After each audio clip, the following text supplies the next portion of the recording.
I keep both teams' scores so that. So you got the score. Yeah.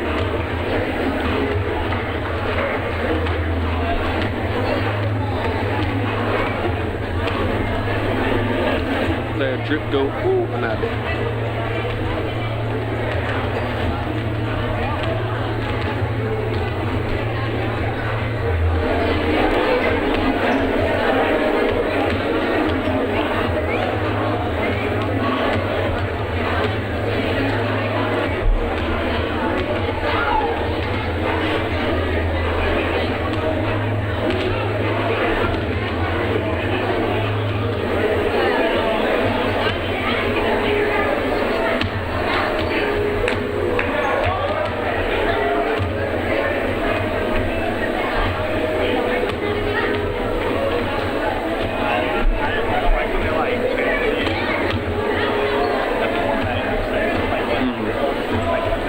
Playing knockout.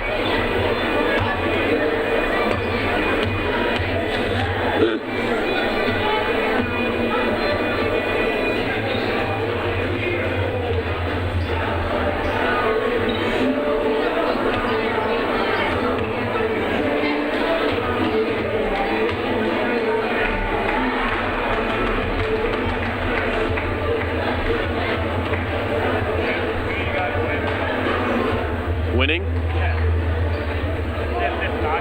Oh. Tape round.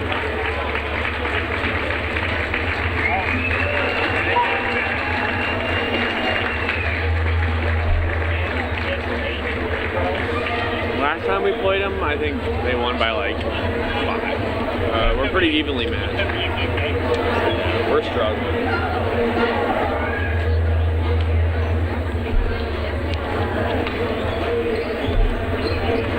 What numbers they got out there?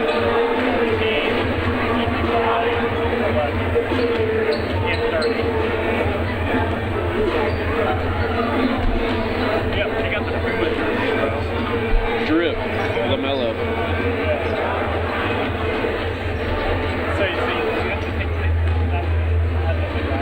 Oh yeah, I just took pictures last game for JV.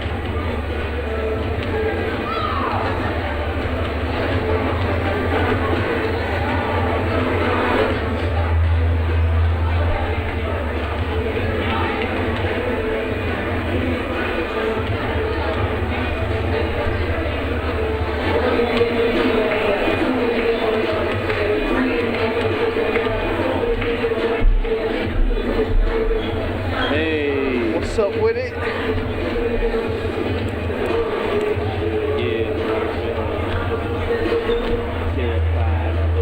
Now I'm on the world tour. You're what? This song goes hard, bro. Yeah, that's how you know we're live. Yo, let's go crazy.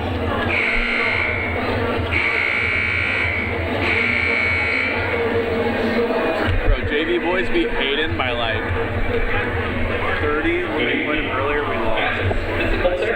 They what? We lost. JV boys But they lost. beat him before. By like 25. Beginning of the year. The fuck happened?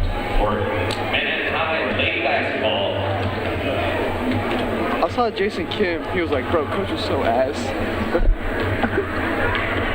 It's not on, right? I don't know, honestly.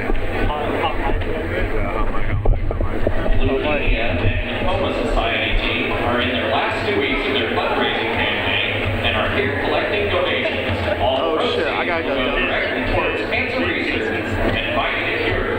If you're interested in donating, there is a QR code in your program, or visit the table in the comments for a cash or We're live. donation. We are? It will also be Like you just said. orange ribbons. So if you would like one, go visit their table. Tomorrow night, they will also be hosting a bingo night at St. Thomas More Catholic Church. Okay. So go join them. Thank you for your support and enjoy the rest of your night. I was like, do I say something or? Yeah. Activity programs and activities are primarily for student participants. The purpose of these activities is to provide a positive learning experience, the opportunity for personal growth for those participating. We are pleased to host our guest this evening, competition being conducted according to the rules of the Kansas State High School Activities Association and the National Federation of State High School Associations. This up here. Divisions and spectators can and are expected to assist in the promotion and achievement of good sportsmanship by taking personal responsibility for keeping this and all interscholastic contests at a high level of fair and clean and wholesome competition. And in accordance with the Kansas State Fire Marshal regulations, we ask that you take a moment to identify the 2 emergency exits closest to you. We have checked these exits and the other emergency equipment in the building and verified that they are available for use in case of emergency. Thank you. Whatever. I'm over this. This mic just won't sit straight. Hey, I think I'm telling you when you're on there or not. Sweet. It's my job. I'm doing it. Sorry.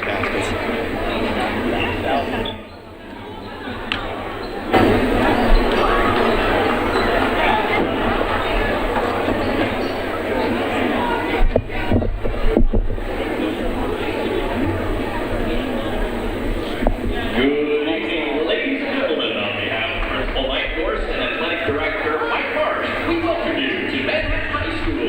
Tonight's matchup is between the Hayden Lady Wildcats and your Manhattan Indians. First, Hayden, tonight's teams in alternating order. First, the Lady Wildcats give a fight with the sophomore number 9, Lauren.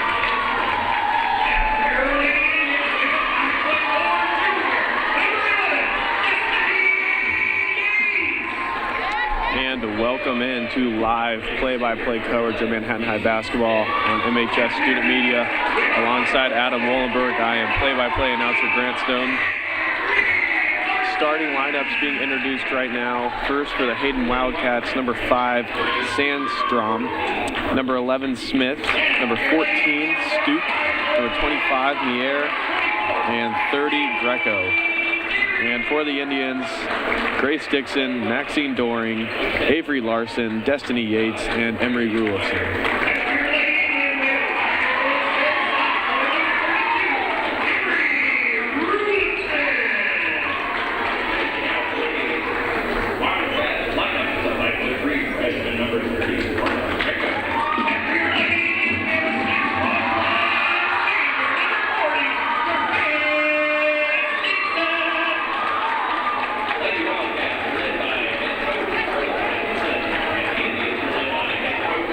And now the Lady Indians showing their support to Amelia Knopp, as both the boys and girls teams tonight are showing their support by wearing orange pregame.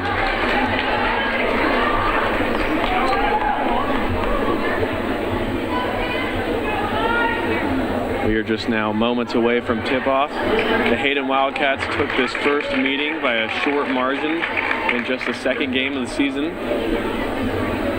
What do you think the keys to the game are going to be to make sure that the Indians can win this one? I think some keys for the Indians this game are just going to be, getting some rebounds, because that's something this team has struggled with this year, especially being so as small as they are, really, with your only big man inside being Grace Dixon. And of course, you're missing out on Paige Chauncey, who's missed the entire season due to an ACL injury, but she is in uniform tonight, so we'll see if that plays any factor. Yeah, Indians just want to limit the turnovers and get as many points as possible, obviously. And the Indians get off to a quick start with an and one by Avery Larson. The Indians won the tip. Emery Rulison took it down, and the offensive rebound and putback is good by Larson. She's going to go look to make this the old-fashioned three-point play. Yeah, that was a great effort by Avery Larson on that and one. She unfortunately misses the free throw though. Hayden now with the ball. This is Greco taking the ball down the court. And that's intercepted by Destiny Yates. Left side layup. Good and one. So back-to-back and one to start the game there, Adam. Yeah, the Indians are just showing how quick they are. They're getting down the court, taking quick, fast breaks, and scoring easily. Great energy and some momentum early here for the Indians. See if they can carry this. And Yates finishes off the old-fashioned three-point play. And your Indians now lead 5-0, just 22 seconds into the game. That's down low. That three is off the mark and no good by Stoop. The Indians looking to push their lead. Have more than 5 here. Yates, left side three, back rim, no good. Rebound by Meyer. That's Stoop down low, and that is rejected by Avery Larson. A good defensive play there down low. Yeah, so far through this first around minute, the Indians are showing great effort, and this is good for a chance of winning. Pump fake there by Smith. She's going to go top of the key, swing it out to Meyer. Meyer driving right side. Tough bucket. So that's going to be the Wildcats' first score of the game, as they now trail 5-2 with 6:50 remaining in this first quarter. Rulofson left side, inside. Dixon down low. Got it. The Indians are really dominating in the paint right now, as all their points since the one free throw have been from inside the paint. And another thing to notice here, Adam, the Indians have 3 different scores in the scoring column, something they also struggle with. And that fast break layup is good by Larson. She's got 4, and the Wildcats want to talk this one over. They're going to take a timeout. With 6:24 remaining, Indians lead 9-2. We'll be back after a short break. You're listening to live play-by-play coverage of Manhattan High basketball on MHS Student Media.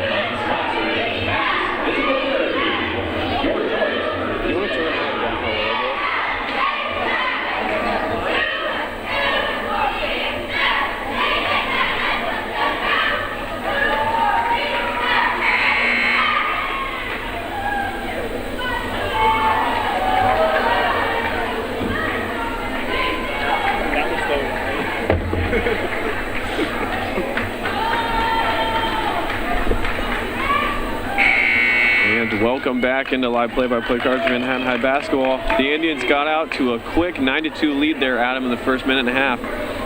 Yeah, the Indians have just been pushing the ball up the court, getting easy buckets in the paint, and drawing fouls, getting free throw attempts. This is a good start for the Indians.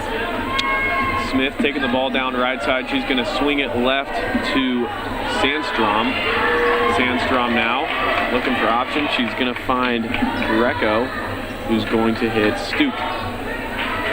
Stoop swings it left to Meyer. Meyer a long three, no good. Rebound by Doring.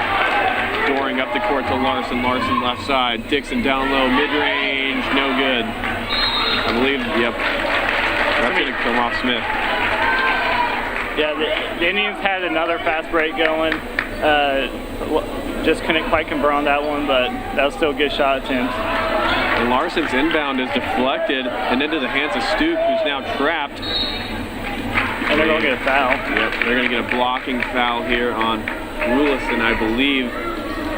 That's going to be her first personal and first team foul. First personal, first team.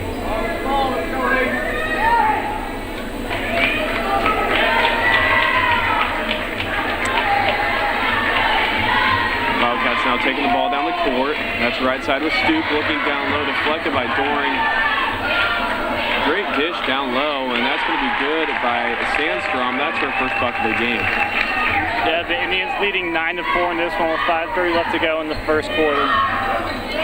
Wilson driving, stops, hits Dixon down low, spin move, fade away, got it. Dixon off to a hot start, shooting 2 for 3 from the field. Yeah, and on senior night, this is what you expect from a senior to have one of their best games. It is senior night here tonight in the Manhattan High North Gym as the girls are honoring their one and only senior, Grace Dixon. Another, a great sign for, the future of the program. You got a lot of young, talented players on the squad. Yeah, like you said, that Avery Larson, she has like 4 points. Is that correct, Grant? Yep, she has 4. Yeah, and it's not even been 3 minutes in this game yet, so scoring at a very efficient rate for the Indians. Already with 11 points. Rulson taking the ball in for the Indians into the hand of the Yates. Yates gets it across the timeline, spins around, nothing there, takes it back to the middle, swings it right to Larson. Larson working against Duke. Top of the key, and that one's stripped by Smith. That's last touch by Smith, so it'll stay right here with the Indians, but nonetheless a great defense possession from the Wildcats. There seems to be maybe some clock management problems here. Yeah, I don't really know like what that this could be about, as in high school there is no shot clock, so I mean it looks like they might have just added some time potentially. And they will. They put five extra seconds on the clock. Rulfson taking it in, gonna hit Larson top of the key. Gets the screen from Dixon. Hits her on the pick and roll. Spin move inside. Got it again. Grace Dixon is off to a fantastic start in this one. That's 6 for Dixon here early. Indians lead 13-4. Hayden Wildcats want a break to talk things over. We'll be back after a short break. You're listening to live play-by-play coverage of Manhattan High basketball on MHS Student Media.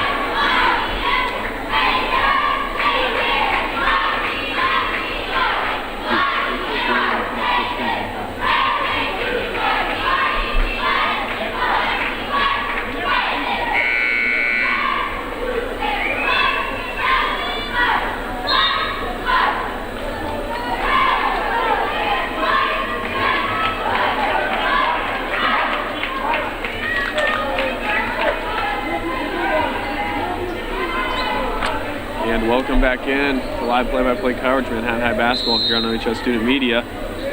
Taking the ball in will be Sandstrom for the Wildcats. She's going to get it into Smith, who swings it across to Greco. Greco back to Sandstrom. Now into the hands of Smith. Smith working against Yates, top of the key, swings it to Greco. Down low is Meyer, and that's going to be good. Yeah, Hayden just needs to get back in this game by scoring points if they want to get back in this game, obviously. That was a good look. Larson for 3, a little short. Good shot, though, good possession. And now a trap down low. And they're going to get a foul down low. A little too aggressive there, but that was still a good effort. I believe they're going to, that one's going to be on Yates. That's going to be her first personal, second team foul. Now both teams with a pair of fouls here with just under 4 minutes remaining. Smith gives it back to Sandstrom. Doring just a little too physical there.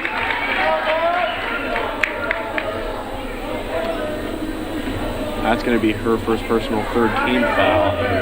So a pair of fouls there from the Indians. That's the last thing you want here as you're off to an early lead is getting foul trouble. Yeah, especially back-to-back and really quick like those did. Those were not even 10 seconds apart from each other.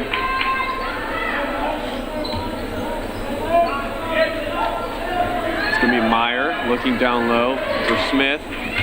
Reverse layup is blocked by Rulfson, and that's going to be an Indian throw-in. So good defense possession there.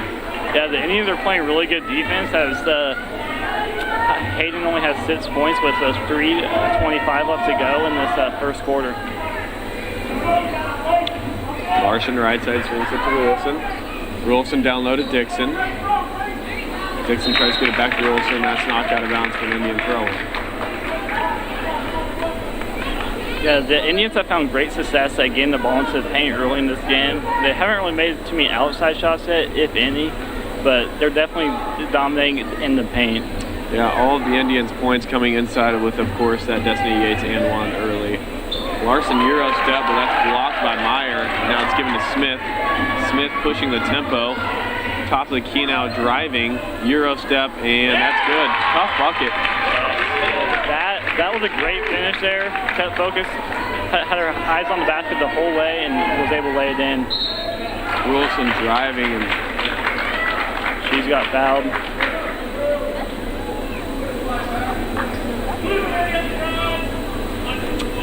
They're going to get that foul on Greco. That's going to be her second personal, and that's going to be a third team foul. Yates will now exit, and in will come Allie Ingram for the Indians. And now the Hayden Wildcats will get a sub, and number 3, Brunert.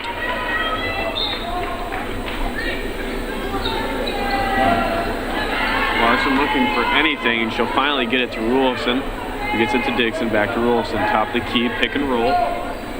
Shot fake, Ingram, left side, shot fake. Takes it out.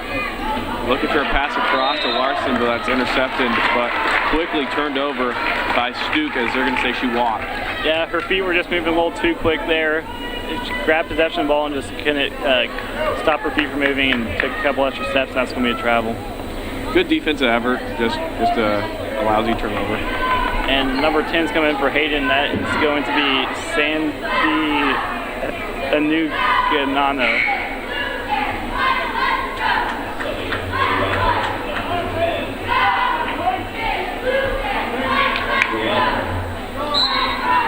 Anguiano will come in for the Wildcats. Wilson passes to Doring. Doring back to Rulson. Rulson pulls it out, looking down low for Dixon. Gonna find her, gonna hit Rulson. Pump big Doring, mid-range, no good. Good possession, that's the shot you want. Smith now, down low to Anguiano, back to Smith. Corner three, got it. Bruner was wide open in the corner. Was just able to nail that three wide open. Hayden has cut the lead to 2 with 2 minutes and 10 seconds left to go in the first Bruner, quarter. who just subbed in, quickly making an impact as she makes this a 2-point game. Indians need a bucket here.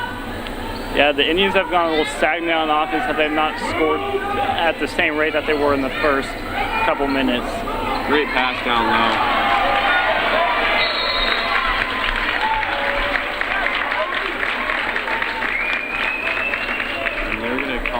Reach-in foul on Allie Ingram. Thought maybe that would have been a jump ball, but yeah, that's what it looked like from up here, but nevertheless, it's going to be a foul on Allie Ingram. It's going to be an Indians' 4th personal foul this first quarter. Oh. Avery Larson with the steal, able to corral it and go up for the and-1. Great effort play by Avery Larson. That's going to be Avery Larson 6, looking to make it 7 here at the line.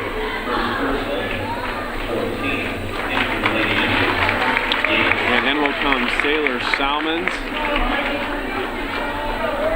for the Indians, along with Destiny Yates will check back in. And that's going to be 7 for Larson as she gets the Indians lead back up to 5 with 1:45 remaining. Hayden called timeout as their player was trapped in the corner. That was a good use of the timeout with 1:37 left to go in the first quarter. Yep, without that timeout, would have been a turnover. But Hayden gets a full timeout, so we'll be back after a short break. You're listening to live play-by-play coverage of Manhattan High basketball on MHS Student Media.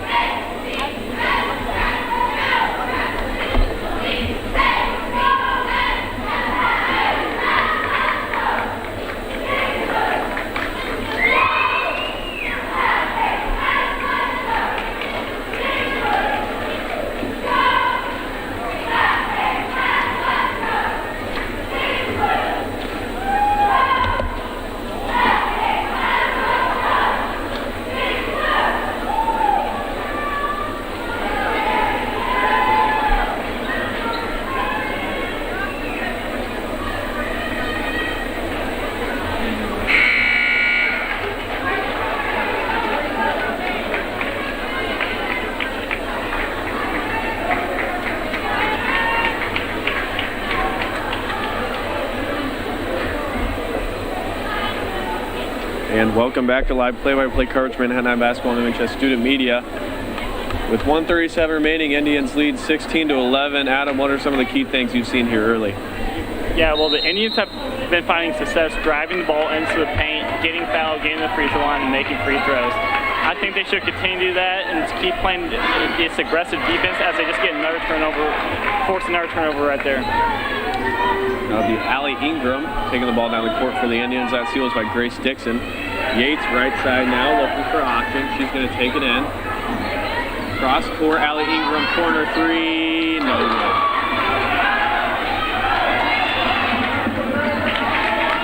Stuke will hit it forward to herself and get it.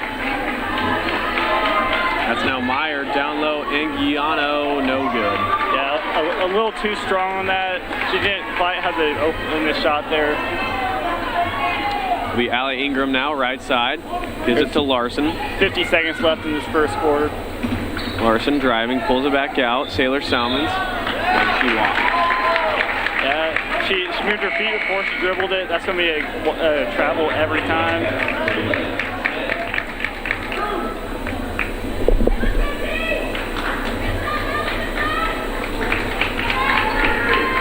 It's going to be Smith for the Wildcats, taking it down, working against Yates.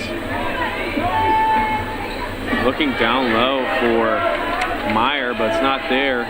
But it'll get into the hands of Grunert, and that's going to be a backcourt violation on the Wildcats. Yeah, with 25 seconds left to go in this first quarter, the Indians are up 5, and they're going to have a chance to extend their lead in this final 25 seconds. So the Indians will give Grace Dixon and Avery Larson a break. Before the quarter end, there's 25 seconds remaining. The lead is still 16-11. Ingram to take the ball in, looking for options. He's going to find Yates. Step back three. Got it. That was a big shot by Destiny Yates. That extends the lead to 8 points at the end of this first quarter. That was the Indians' first 3 of the game. Yates now a 6. That's stolen away by Rule, who gets it up to Doring. Fast break layup. No good. After quarter number 1, Indians lead 19-11. We'll be back after a short break. You're listening to live play-by-play coverage of Manhattan High basketball on MHS Student Media.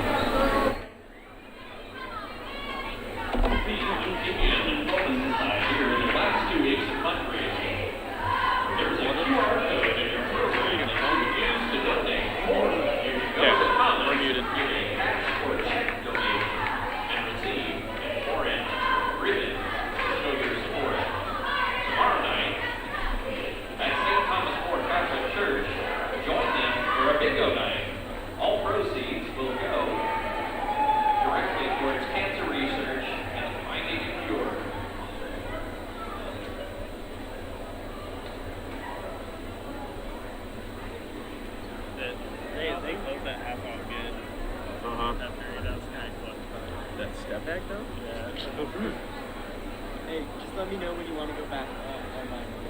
Or like when it starts. Yeah. Am I not next to you?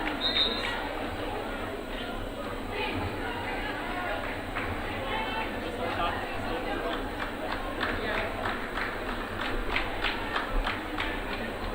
Am I screwing this up? Alright. These are the announcements, right? Yeah. Alright. We're good.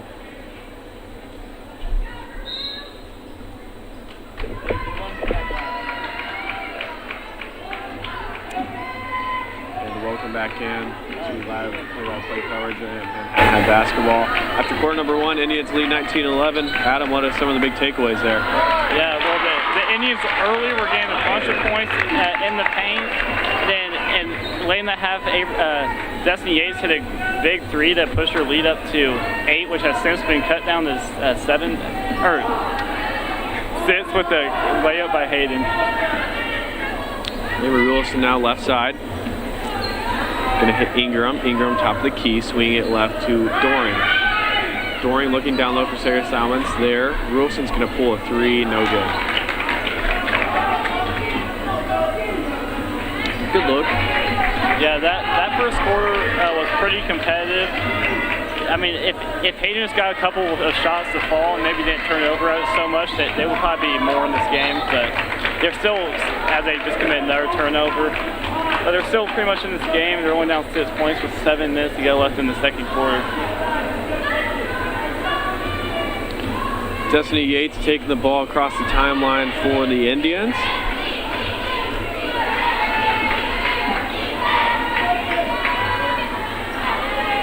Avery Wilson, corner 3, Doring, got it. Yeah, that was a great spot-up shot right there by Doring. That's going to be her first bucket as well, so she has 3, and now the Indians' lead is 9. It's going to be Smith taking the ball down the court for the Wildcats, who swings it into Stoop. looking for anything. Going to get Smith down low, and that's going to be a foul on Sailor Salmons. It's going to be the Indians' 5th foul of the half. That's going to be her first personal, 5th team foul. So Smith will go to the line to shoot 2. Smith's first is up and back rim no good.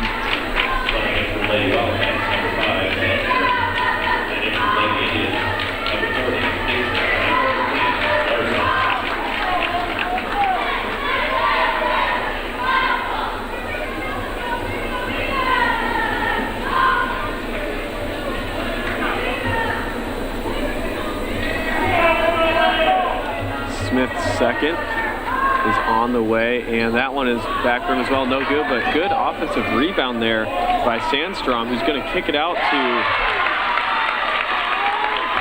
Midling. And that cuts the Indians' lead to 6. Just got to get an offensive board there. Dixon working down low, stolen away. Yeah, Smith with a nice steal there. Hayden trying to push back into the Indians' lead here. Indians need to get things going again. Stoop driving. Tipped away by Rolfson, but regained control by the Wildcats. And another 3 from Meyer. Yeah, that's 9. The Indians are kind of losing some girls on the defensive side, setting up some easy shots for 3 for the Hayden. Yeah, Indians just losing a little momentum. Need a big bucket to get things back their way. Yates' 3 was off the mark, no good.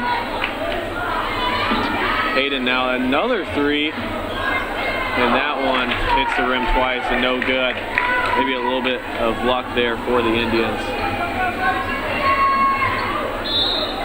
Wilson trying to kick it to the corner to Larson, but that's off the foot of a Wildcat, so we'll stay right here with the Indians. Their lead now 22-19 with just over 5 minutes remaining. Yeah, Hayden in the second quarter has really been coming out on fire. They've been making shots, especially 3s. That's been helping them get back into this game. That pull-up is good by Yates, so that's going to be her 8th bucket, the Indians' leading scorer. That ball is tipped away out of bounds by Yates, so good defensive effort there.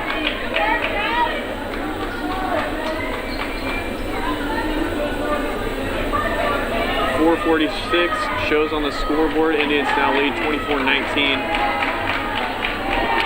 It'll be Smith for the Wildcats taking the ball down the court, working across Yates. And that's tipped away by Larson, but back in the hands of Smith. Crossover, pull up. No good. In and out.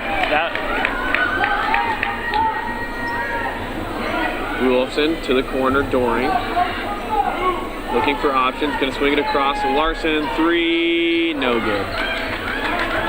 Larson, probably the Indians' best three-point shooter, starting off a little cold from beyond the arc. Yeah, I believe she has not made a 3 this game, and she's definitely been doing a good job in the paint, getting there at will and getting fouled, but yeah, she needs to get going for the Indians.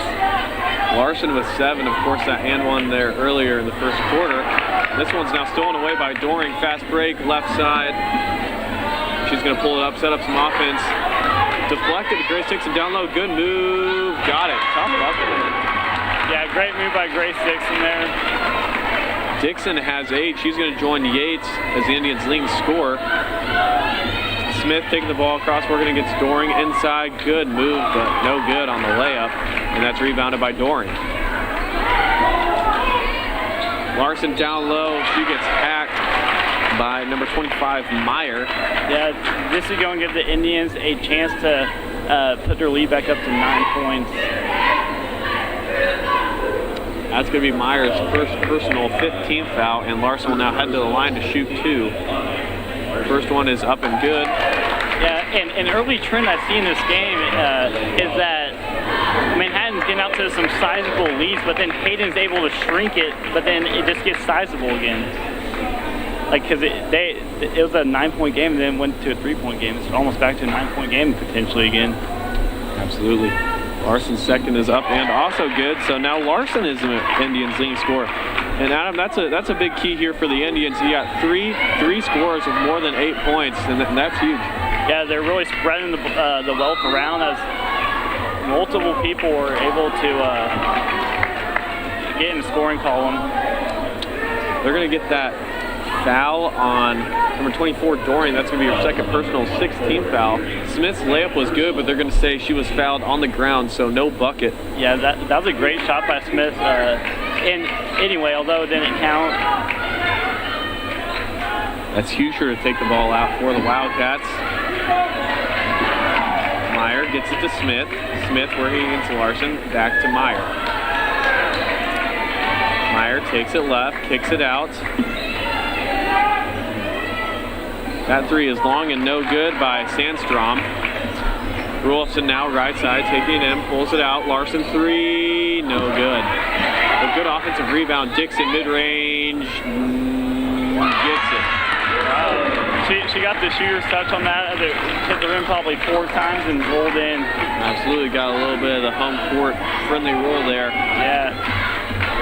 The Indians have extended their lead 30-19 with 2:30 left to go in the second quarter. The Indians' largest lead of the game of 11. Smith, no good, but rebounded by And a steal by Larson. Euro step, tough bucket. So that one's blocked by Sandstrom. Good defensive effort there. Greco, no good on the layup. Yeah, if Hayden's going to want to get back in this game, those are shots that just have to fall. Yeah, that's a missed opportunity there. They're going to get a jump ball here. Possession arrow does point to the Indians, so it'll stay right here. Now checking in will be Allie Ingram, and in for the Wildcats will be number 10, Anguiano, and number 4, Linher. And now number 14, Stuckey.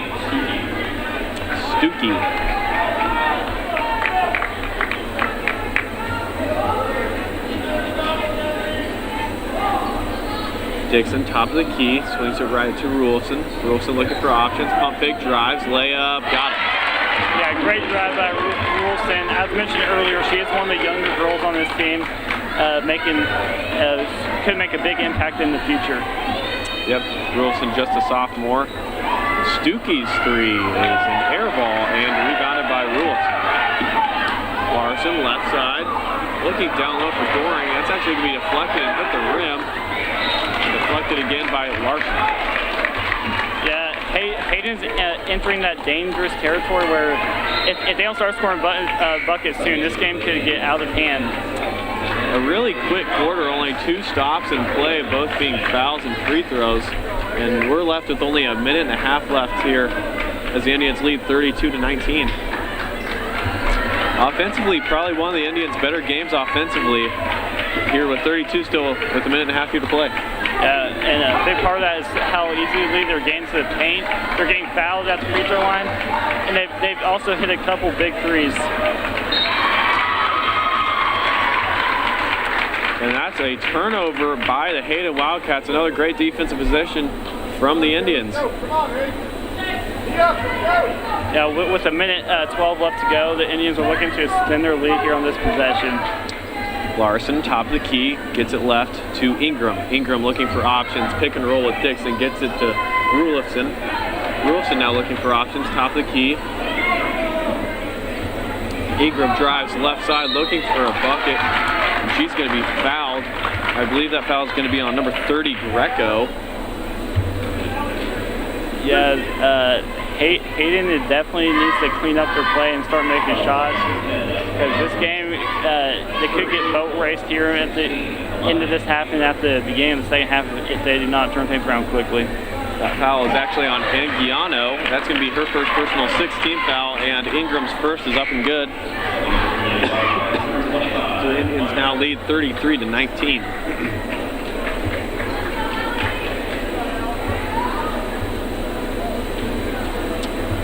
Awaiting Ingram's second. Is up and no good. And rebounded by the Wildcats. So Ingram with a 1 point to be a travel. Yeah, Hayden seems to just be kind of losing their moxie here as they keep on making mistakes in almost every possession that they've had now. There's 40 seconds left to go in this half. Indians lead 33-19. And we're on the travel on Ingram. Really, Indians, that's the thing you got to avoid is turnovers here before the half.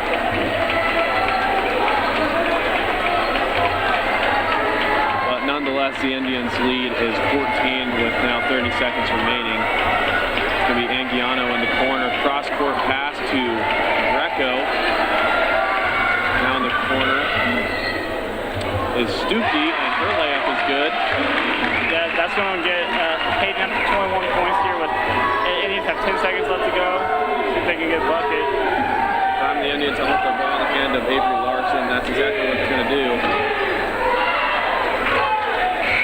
Last second heave is up and no good by Wilson, so we'll head to a break at the half. Indians lead is 12, 33-21. We'll be back after halftime. You're listening to live play-by-play coverage of Manhattan High basketball on MHS Student Media.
And welcome back to live play-by-play coverage of Manhattan High basketball. At the break, Indians lead is 33-21. Adam, what are your biggest keys for the Indians to close out this game? So just don't turn the ball over, keep playing aggressive defense, getting easy shots, and I think they should be able to win this game pretty easily. Yeah, they're obviously the better team. They showed that there in the first half. But like you said, you got to avoid those silly turnovers. Yeah, because turnovers are the one thing that can change momentum in the game very quickly. So the half starts with turnovers from both sides. Meyer now looking down low for Sandstrom, but it's not there. It's going to still be Hayden's ball though, as it was out on the Indian. Stuckey to take it in for the Wildcats, and she will get it to Smith. Smith working against Yates. Right side looking for Stuckey, not there. Now gets it to Stuckey, but we're going to get a foul on the Indians. That one's going to be on number 11, Yates. That's going to be your second personal and first team foul of the second half. Both teams stayed out of foul trouble last half, Adam. I think both teams had 6 or 7. Yeah, I'm pretty sure no player had more than 2 fouls, so another turnover by the Indians, that's not what they want to do. They started off this half a little sloppy on the offensive side of the ball. Both teams starting a little sloppy, so maybe a little bit fortunate. Yeah. But if I'm Hayden, this is the time to start making a run into this lead when the Indians are not looking the best right now. Yeah, if they want to get back into this, they're going to have to get a little aggressive and get some shots to fall.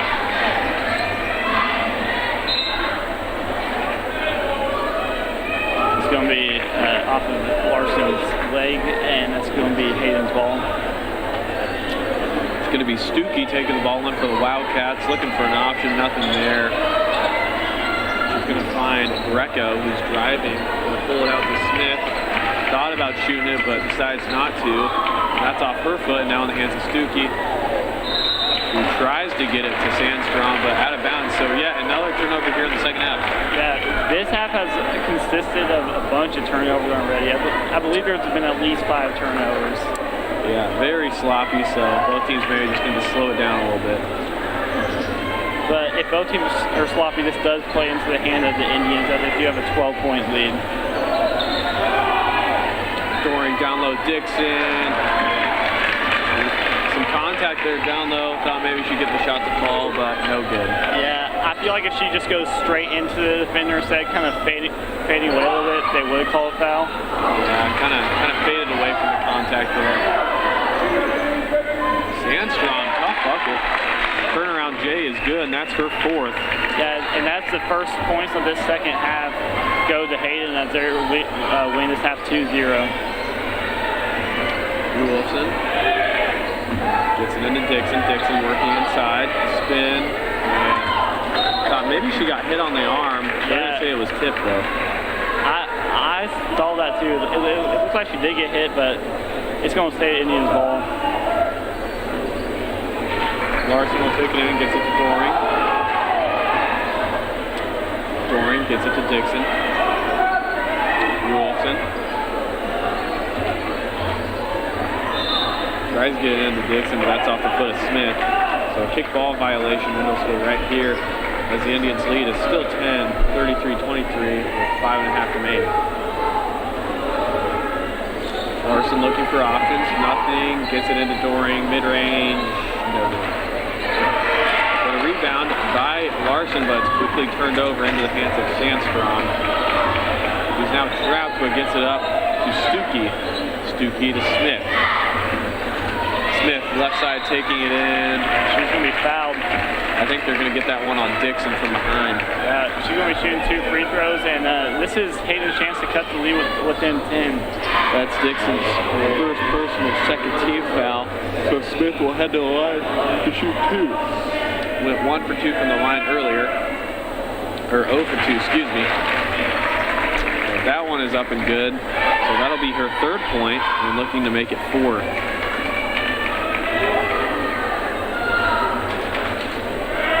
second is up and also good. So she now goes 2 for 4 from the line, and she finds herself with 4 points. And that cuts the lead down to 8. Yeah, almost 3 minutes into the second half, and the Indians have still not scored yet. This is not the start that they wanted to the second half. Yeah, the Wildcats start the half off on a 4-0 run. 3 minutes into the quarter, Indians still without a bucket. Yates, left side, takes it back up top, working against Greco. Takes it inside. No good, a little too strong. But rebounded by Doring, who's going to put it back up and got it. Yeah, that was a great effort play by Doring. Scored off that miss.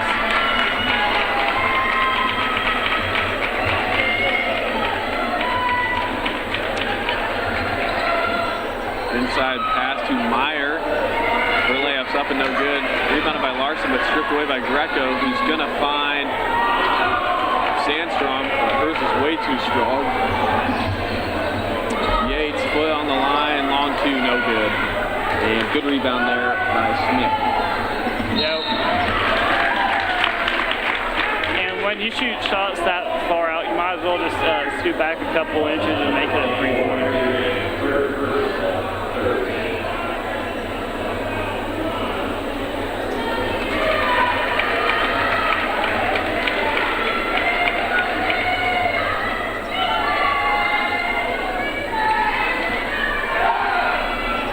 Greco's 3 is an air ball, rebounded by Sandstrom.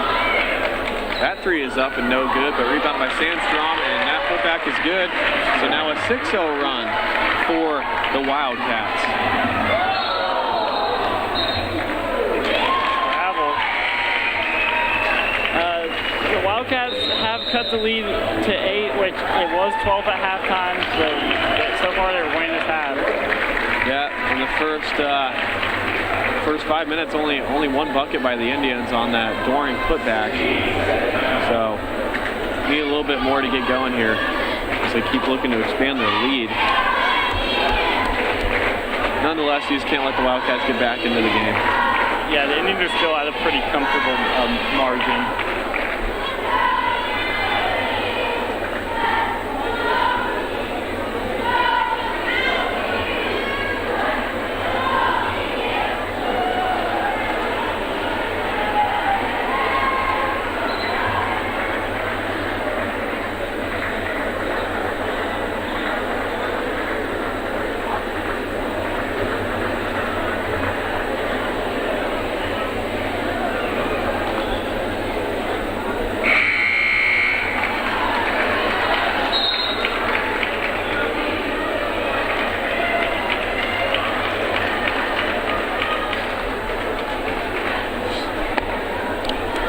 Back in the live play-by-play coverage from Manhattan High Basketball and MHS Student Media.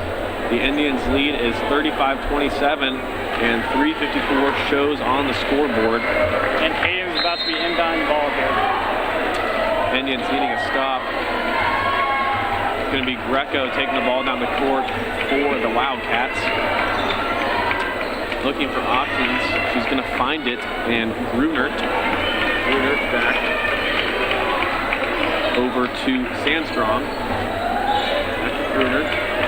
Back to Sandstrom. And back to Gruner. A lot of passes around the 3-point line here for Hayden as they do go in. Here's a turnover. Rulson left side. Looking for options, nothing.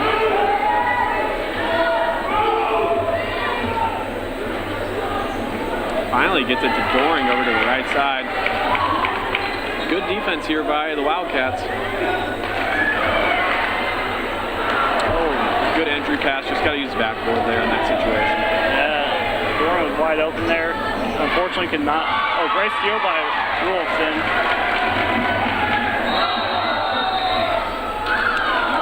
They're going to call a jump ball. Possession arrow points to the Indians, so the ball will stay here, but I thought maybe that would be a reach-in foul from the back. Yeah, the ball wasn't really tied up for that long there. I mean, it's kind of a judgment call by the referee.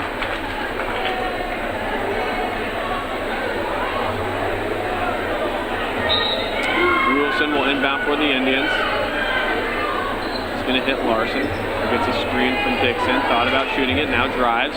Back to Dixon. Mid-range J. Got it. So Dixon now has 12, the Indians' leading scorer. Yeah, and the Indians pushed their lead back up to double digits with 10 points.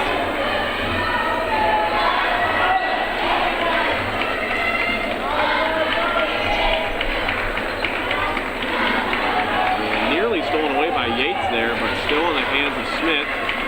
He's going to get it out to Anguiano. He gets it out to Smith. Smith 3 on the way, no good. Rebounded by Anguiano, but quickly stolen away by Dixon. And now they're going to get a reach-in foul, I believe, on number 5, Sandstrom.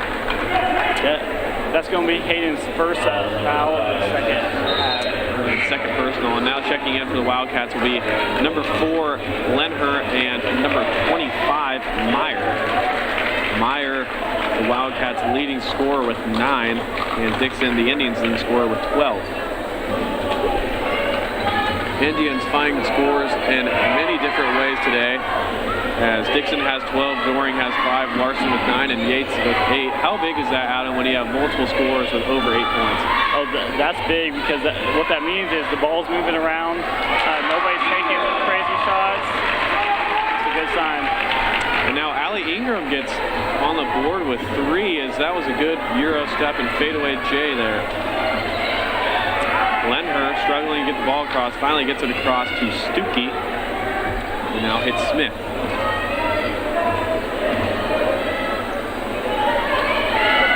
Looking for anything.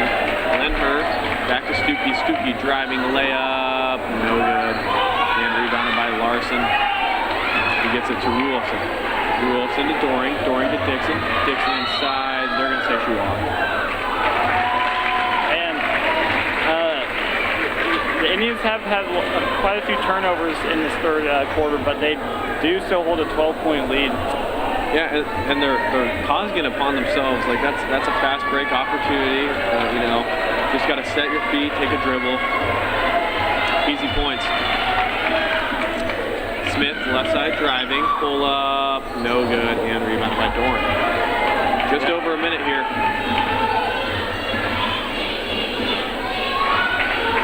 Ingram, pump fake, gets it to Ruelson, top of the key, inside Dixon. Dixon working. And that's going to be a foul on Anguiano.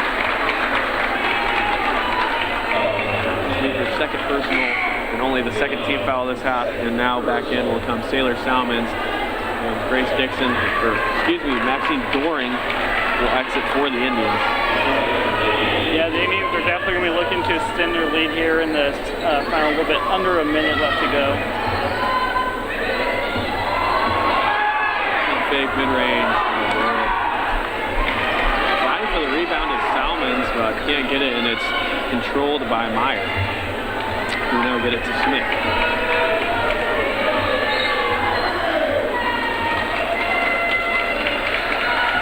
Anguiano working against Salmons, who gets it up top to Meyer. Meyer working against Dixon. They're going to get a reach in on Dixon with 25.7 remaining.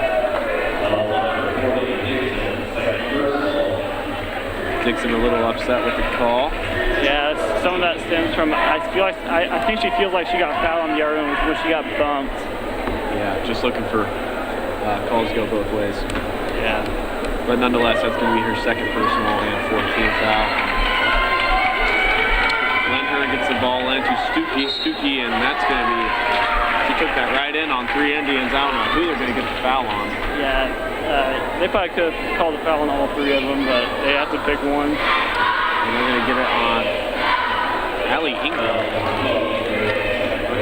Second personal, now the 15th foul. So, and that's big, you know, if the Wildcats if the Indians get to 7 fouls, that's one of one's opportunities for Hayden.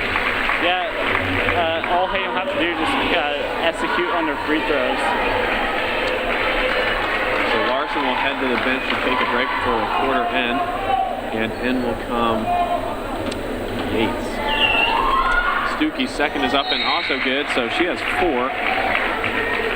And the Indians leads 10. 23 seconds left in this third quarter. The Indians, I think, just want to get a nice shot. They definitely want to hold for the last shot here and just try to extend their lead. little risky inbound pass. Grace Dixon is able to corral it. Wilson takes it across the timeline. Looking for options, gets it to Dixon. Dixon down low, spin move, up, no good, but fouled. So she'll head to the line to shoot 2.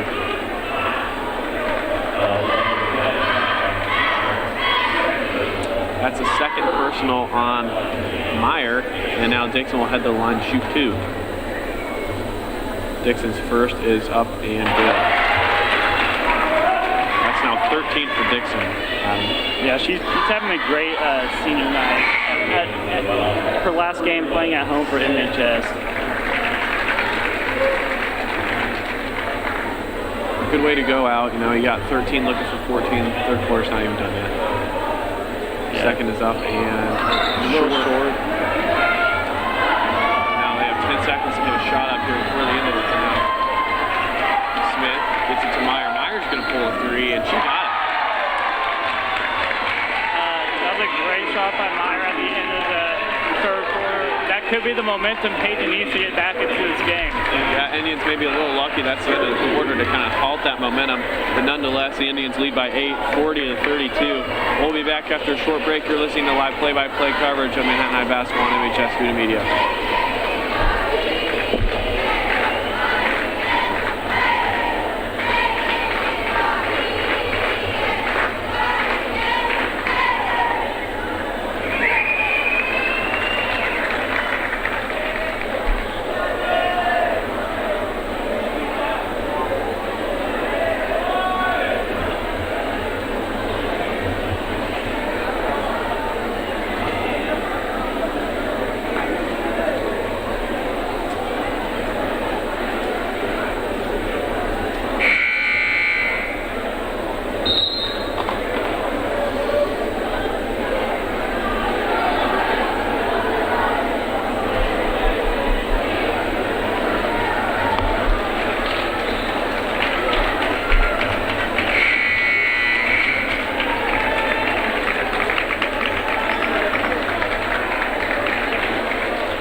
Welcome back to live play-by-play coverage of Manhattan High Basketball on MHS Student Media.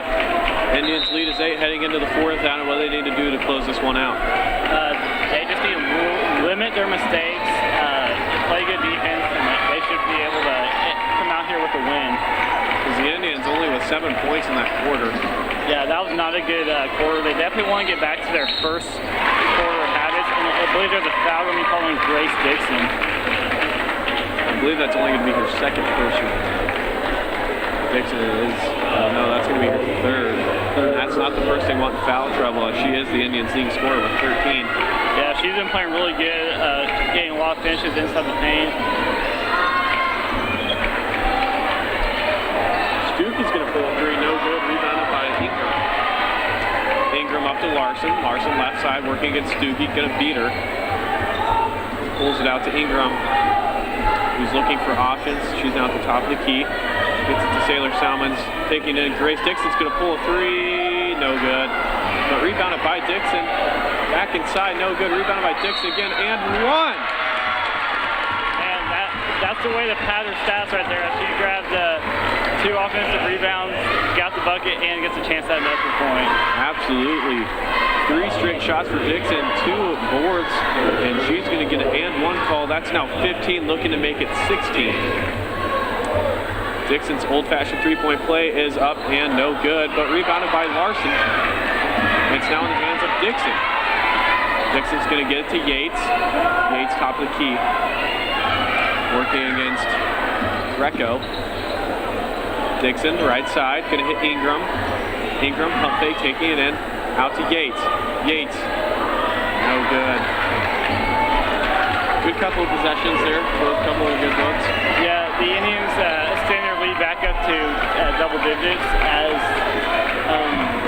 it was getting a closer game at 8 points at the start this quarter. Jimmy Smith. It's tipped out by Yates. Good defense there, and we're left with 6:36 6. This dead ball, and in will come Doring, and out will go Dixon. Going to get her some minutes on the bench before she can close out her high school career at home. Yeah.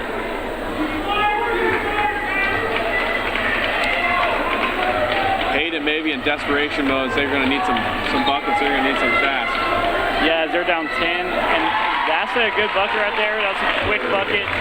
Probably take any time off the clock, and they cut the lead back to 8 points. Yeah, and that's Meyer, and she has 14. And Adam, I'm not sure, but I'm going to guess they're going to keep looking at Meyer with Dixon out.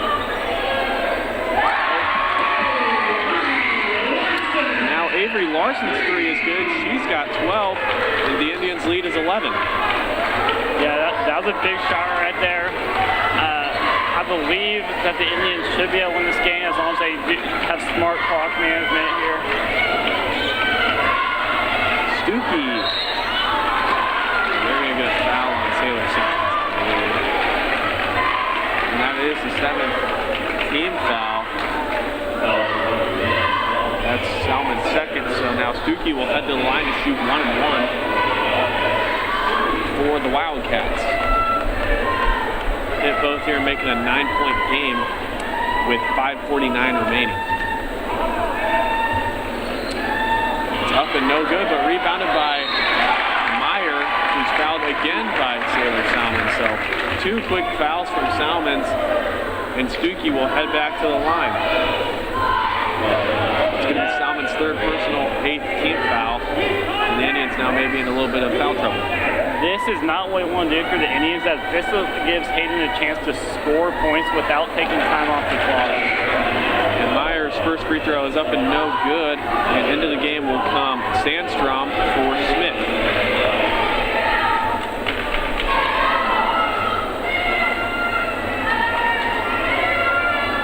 Meyer's 2nd is up, and also, that one is good. So she goes 1 for 2 from the line. She now has 15.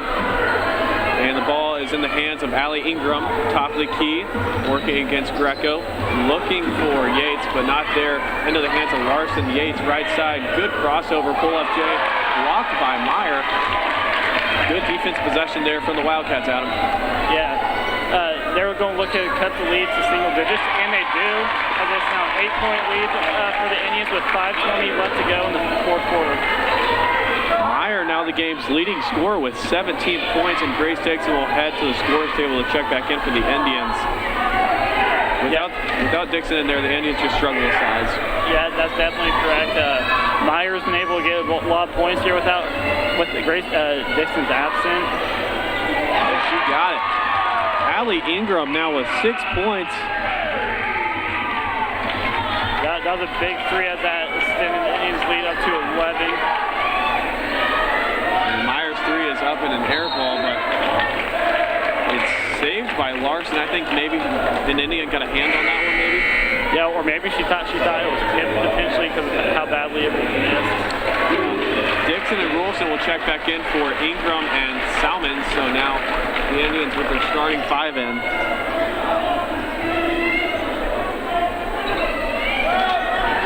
And that's a free bucket for Stuckey. Indians just completely lost her on the inbound. So Stuckey's got 6, and Scott Mall wants a timeout, so we'll take a short break. The Indians' lead is 48-39 with 4:41 remaining. We'll take a short break. You're listening to live play-by-play coverage of Manhattan High basketball on MHS Student Media.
And welcome back in to live play-by-play coverage of Manhattan High Basketball and MHS Student Media. And Wilson getting really lucky there. She moved on the inbound and even took a dribble. And almost won. Yeah, if that was the N1, I think the Indian win probability would have went up exponentially. Oh yeah, that would have been a huge momentum shifter.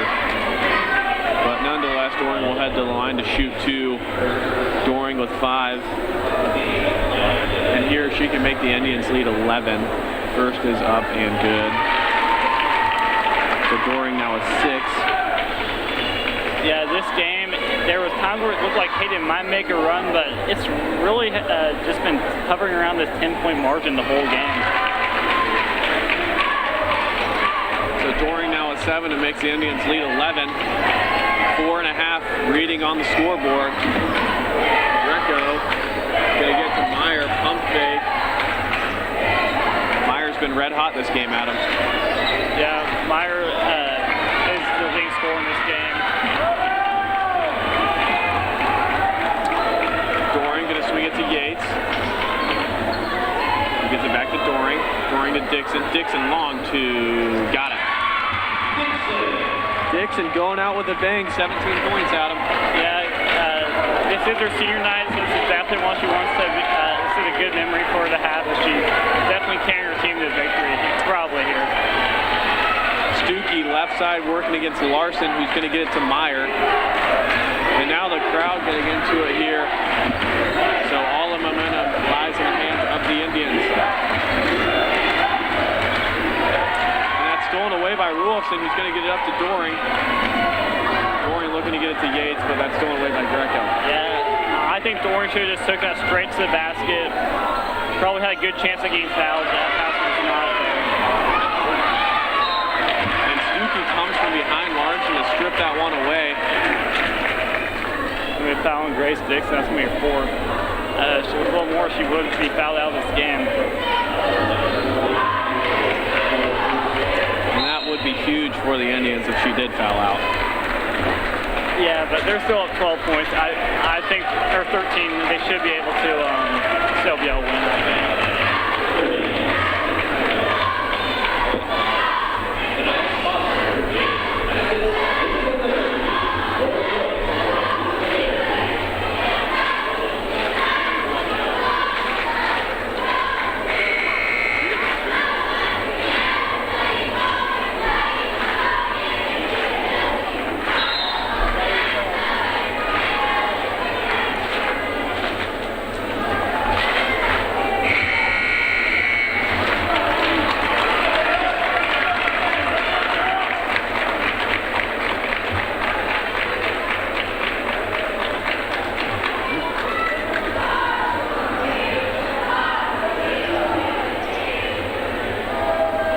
Stuckey at the line here for Hayden. They're down 13 points with 3:19 left to go in this game. Stuckey makes the first one.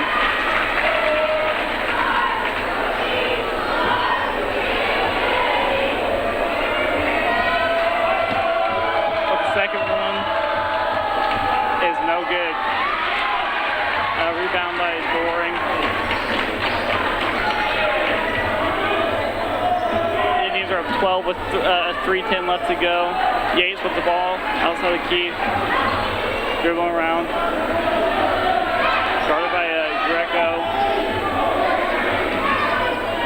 Take out to Ruelfson.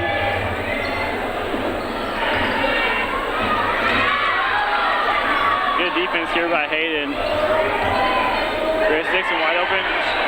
She kicks it out.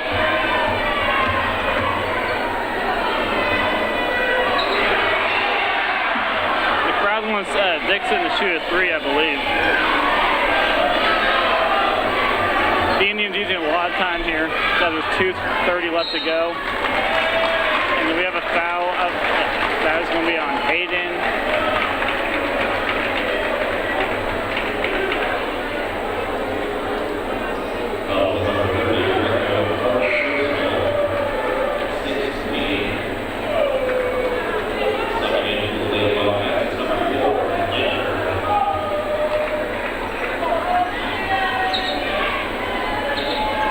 Larson getting it in, finds Yates at the top of the key. 2:25 left to go.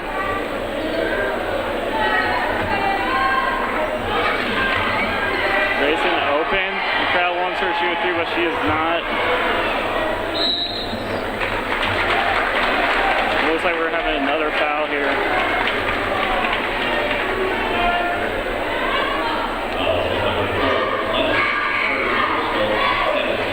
I don't know if Hayden's just fouling to try to stop the clock here. See, they might think they still have a chance with down 12 with 2:14 left to go.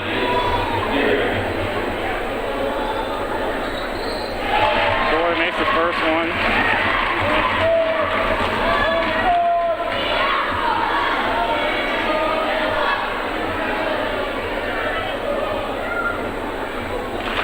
And here for the second free throw by Doring is also good.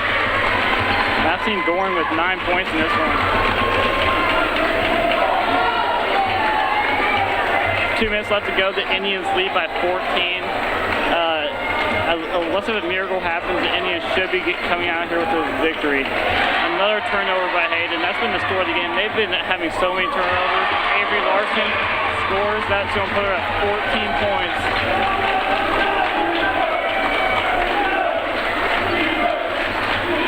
The Indians lead by 16 with 1:40 left to go.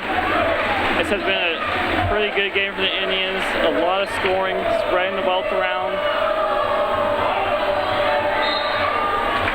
That's going to be a foul on Grace Dixon. That is her 5th foul.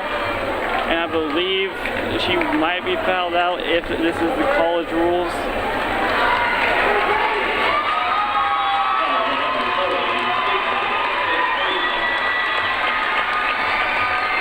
Yeah, and she is indeed going to be fouled out. She hugs every teammate and coach as this was her final game for MHS at home.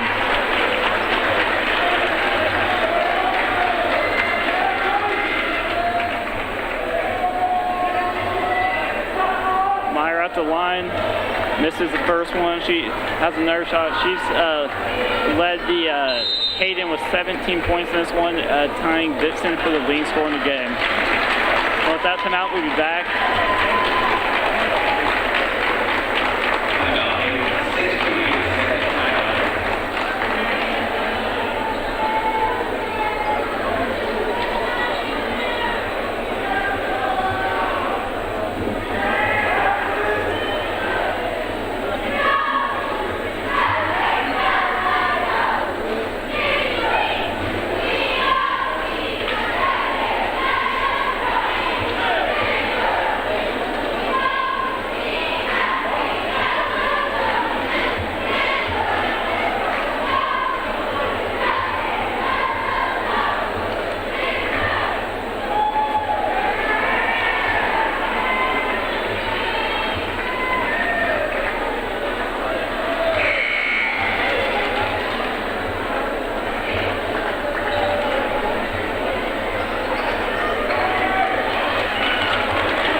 With 1:33 left to go, the Indians lead 56-40 over the Hayden Wildcats.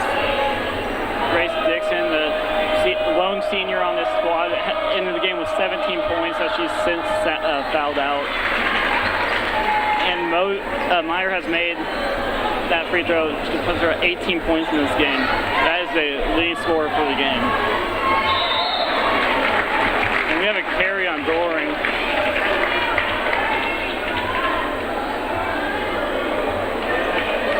We have a 15-point game with a little bit under 1:30 left to go. The Indians just dominated this game. They were scoring in the paint early, got a big lead, and never looked back. That shot's no good. Destiny Yates driving up the court. He finds Rulison. Rulison's in trouble, and Coach Maul calls a timeout with 1:13 to go. The Indians are at 15 points. This game is not in danger of losing.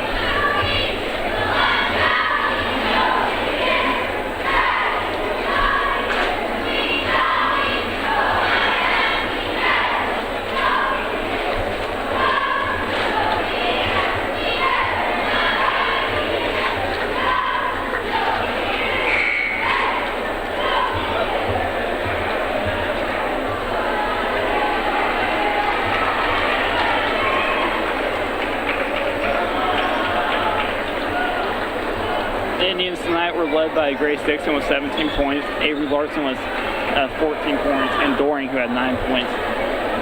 They showed great effort from the tip, getting out to a huge lead. And Hayden had some chances that looked like to get back in it, but they just never did as the game hovered around 10. And now Manhattan has expanded their lead to 15 points. In the final minute, they're just using clock. Larson on layup is no good. Rebound by Stuckey. Looks like there's aggressive foul. This is not what you hate to see this at the end of a game. Sometimes when you're getting blown out, you have a little built-up aggression, and luckily there was no fight here. It looks like everything was good to go.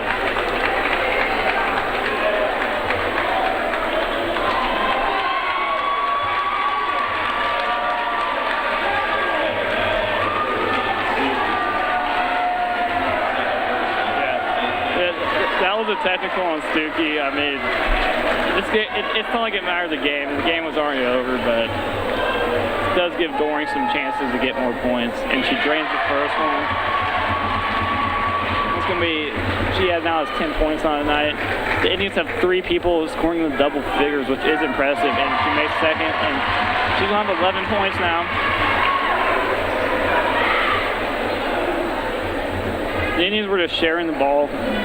They had 6 players scored in this one, and 3 double-digit scores. Yates in the corner, and we got a carry. And this game is this final 3 minutes has been taking forever, as there have been so many fouls. The Indians' lead was never in danger in this final quarter. And we have another foul. This game is just being extended. I really don't see the point of it, but if there was a foul, you gotta play fair by the rules.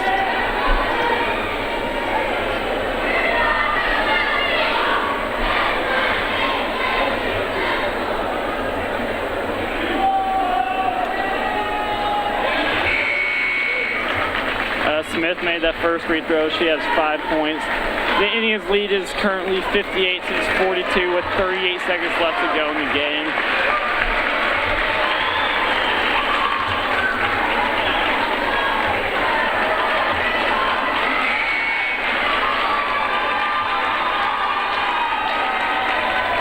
And the Indians are bringing in some reserve players as Amelia Anderson and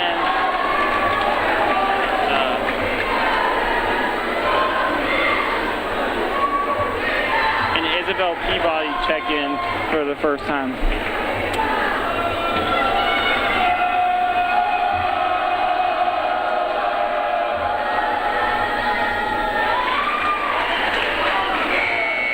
And Kelly Carson.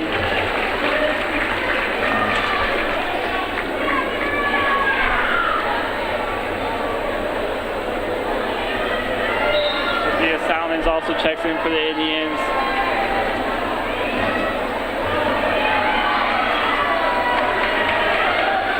Seconds left to go. That's going to be a turnover by the Indians. There's 31 seconds left to go. The Indians are in control, up 15.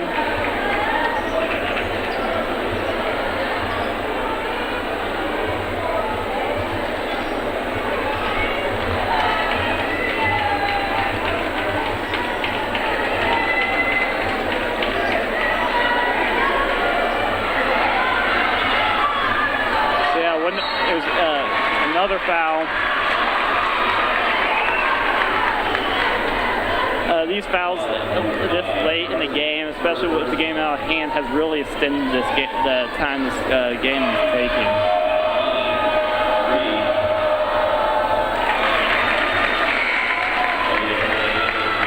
Bella Reed with her first points on that free throw.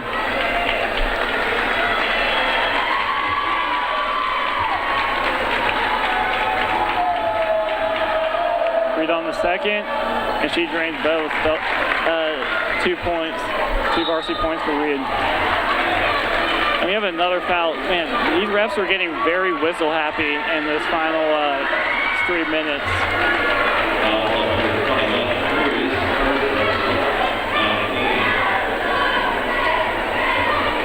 That's going to send Regan Gall to the line for the Indians. Her first free throw is good.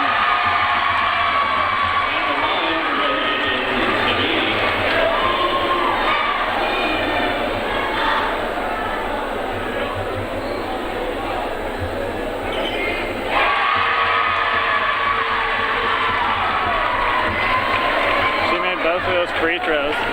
Indians up 15, final 15 seconds. Three is short. That's going to be Indians ball. 7 seconds left to go. This game is over. Summary of the game, the Indians, they led throughout this whole one. They were never behind. Hovering around 10-point lead for most of the game, but in the final quarter, they extended lead up to like 15-18. And they're going to walk out here with an easy dub. And they do shoot buzzer beater, it's short, and that's going to do it for MHS Student Media. The Indians win 60-45.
Trey will be playing football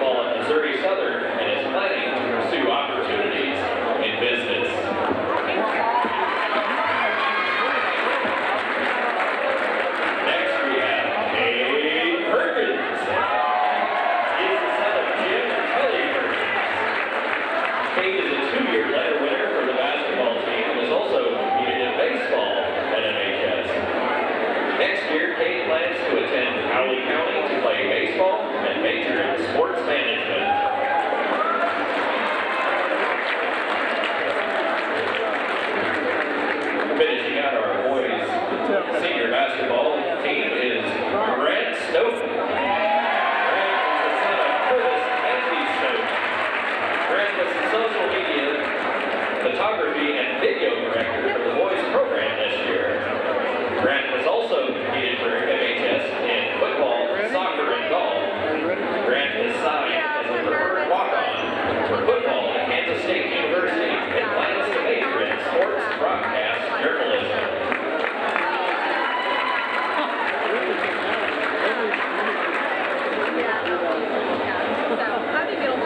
All right, next we have the ladies basketball team, and we would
Ladies and gentlemen, would you please give these seniors and their parents a great round of applause for all of their contributions to Manhattan High School.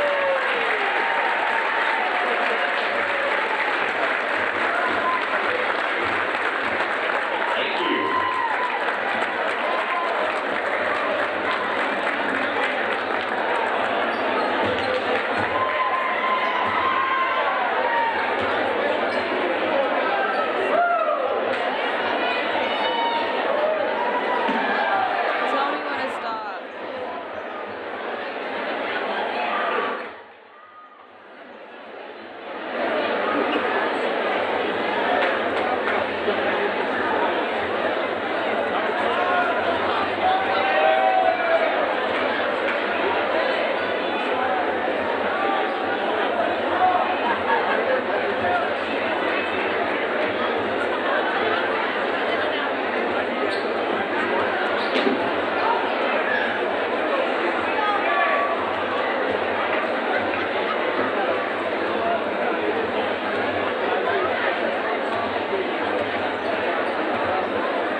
Louisiana Lymphoma Society teams are in their last 2 weeks of the fundraising campaign and are here collecting donations. All proceeds will go directly towards cancer research and finding a cure. If you're interested in donating, there's a QR code in your program, or visit their table in the Commons for a cash or check donation. They will also be handing out orange ribbons, so if you would like one, go visit their table this evening. And tomorrow night,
personal responsibility for keeping this and all interscholastic contests at a high level of fair and clean competition. And in accordance with Kansas State Fire Marshal regulations, we ask that you take a moment to identify the 2 emergency exits closest to you. Check these exits and the other emergency equipment buildings and verify that they're available in case of an emergency. Thank you.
Remove your hats as we play the national anthem.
Hello, everybody. Welcome to Manhattan High versus Hayden High School on senior night tonight. I'm Ibrahim Chifchi, joined here today with Adam Wallenberg. Adam, what are your thoughts on today's game?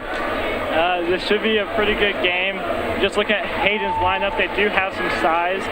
And their starting lineup, they have 3 guys in the 6 feet range and 1 guy that's 6'5". Yep, that is one area Manhattan High lacks in is size. Our starting point guard, Dre Delort, is small, but he is mighty, and I think he's going to have the biggest impact on this game with his passing ability and his IQ. Yeah, and Dre, like I said, will also be able to use his speed and probably get around most of these bigger sides that Hayden has. Definitely, and I just want to point out Jack Wilson coming off a monstrous series of games. He's just really going off, so I'm excited to see him play tonight too. And we are ready for tip-off. Manhattan High in the pink jerseys and Hayden in the navy blue. As Hayden wins the tip. Number 3, Jake Bowler with the ball. A 6-foot point guard. Interesting to see how Dre Delort will guard him. Takes it in, and that is a foul on number 1, Dre Delort, as number 3, Jake Muller, takes it in. Yeah, strong drive by Jake Muller. He got in the air, draw the contact. He'll be rewarded with 2 free throws. One of the biggest points in basketball is to take the ball inside. It just opens up so many more opportunities. And, Jake Muller does excellent as he knocks down a free throw, but if you can't get the ball inside, you can either get a free layup, easy mid-range, or even kick it out for an open 3. Yeah.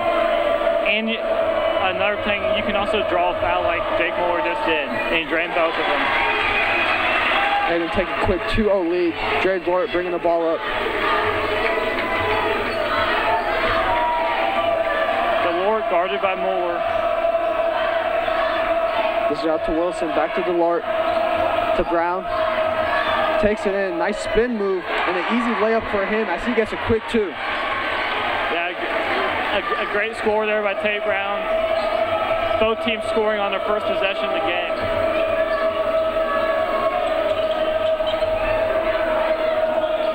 Muller puts up a 3. That's good. A beautiful shot by him.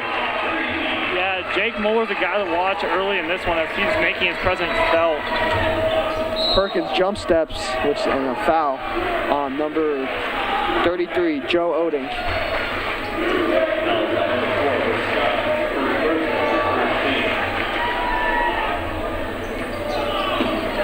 Delort with the ball. Wilson top of the key. Tate Brown for 3. It's no good. Muller bringing it up again. A deep 3 by number 12, Duffy, and that's off the mark. Dre Delort bring up for the Indians. Kicks out to K Perkins. Wilson 3, and that's good. A beautiful shot by Jack Wilson, having an early impact on this game. Yeah, the game is all tied up at 5-5 with 6:25 left to go. Muller has been the hot hand for Hayden. Number 4, Parker Scott with the ball into the corner to Duffy. Duffy looking to get inside, kicks it out to Muller for 3. That's off the mark, no good. Perkins on the drive. MHS with a fast full-court offense, but that's off the mark. A difficult shot there by Perkins. Muller showing off his ball handling skills early.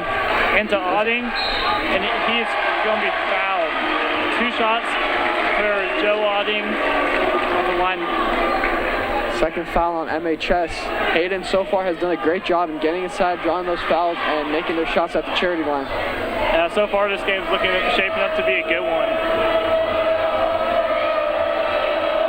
Otting's first free throw is on the way, and it is good. That's Otting's first points, and he's now joins Jake Muller as Hayden's only scorers in this one.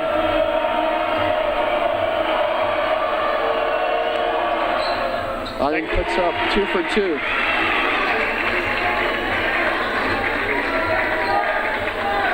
Dre DeLort bringing the ball up. Takes it in, kicks it out. Jack Wilson. Perkins with the ball. MHS offense has been stagnant sometimes during this season as Brown puts up a tough shot. And there it is, you know, if you can just stay up on MHS players and force them to take a bad shot, this game is very winnable for Hayden. Yeah, like that shot seemed a little rushed. I don't know what the rush was about as there's no shot clock, so Duffy's in trouble. He gets it out. Otting on the dribble drive.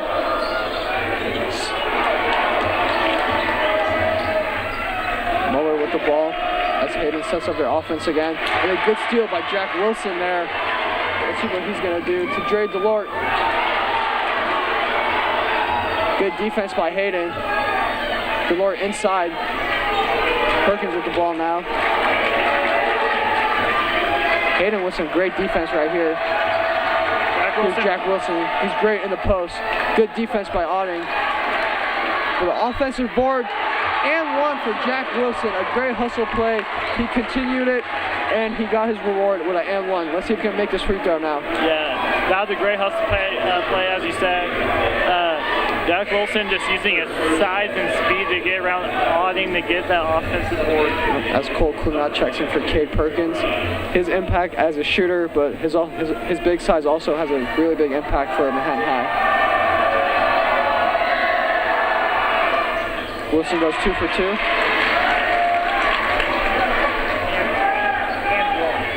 Excuse me, that was an and one. Are you confirming the point?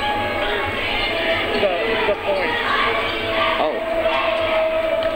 Into Otting. Otting gets it, and he scored. Joe Otting now has 4 points in this one. Hayden with the early lead, 9-8. Jack Wilson pull up mid-range, no In good. and out. Rebound by Otting. Jake Muller with a couple early shots early, hasn't scored since.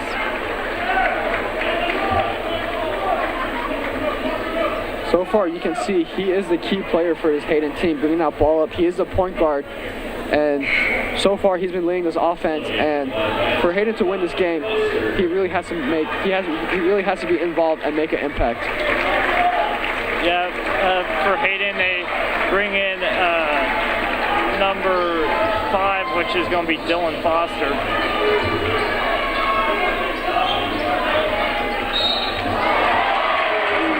Looks like to be a foul on Cade Brown. That's the Indians' 3rd foul in the first quarter.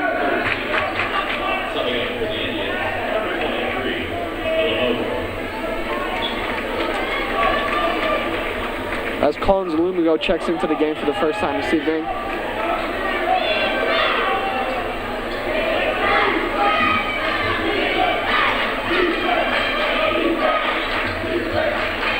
Duffy on the drive, blocked by DeLort. Jack Wilson all by himself. Tries to dunk it, but misses it. Yeah, he probably should have just laid that up. There was defenders. The Hayden crowd is getting into it. And a blocking foul on Dre DeLort. Count the bucket. That's going to be an and one. A great play there by Hayden. Number 3, Jake Muller once again. He now has 7 points and has a chance to go up to 8 if he makes this free throw.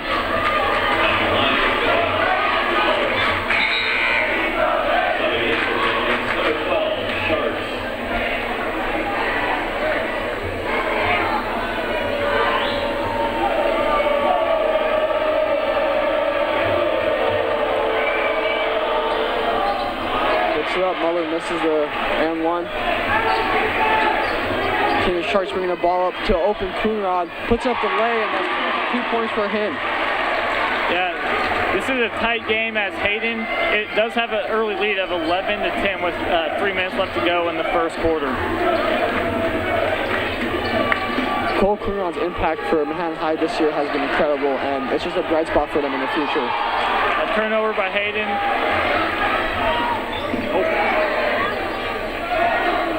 Wilson puts up a 3, and that's good. Wilson with 9 points now in the first quarter.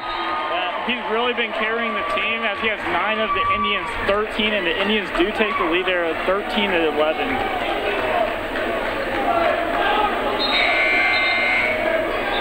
Number 42, Kalen Rice checks in for Hayden, another big center. Yes, he stands at 6'4".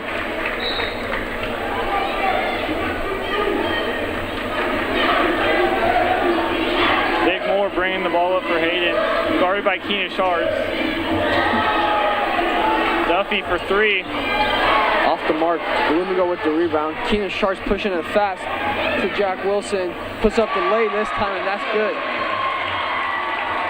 11 points now for him, only in this first quarter. Yeah, He is going off. Like you said, Jack Wilson's been having monster games before this one, and it looks like it's continuing here.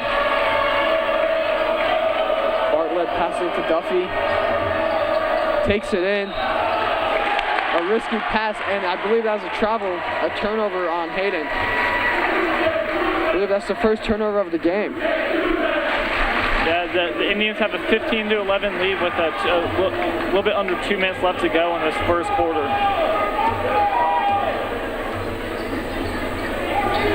Keenan Shards kicks out to Wilson. Wilson to Coonrod. Out to Brown. Collins.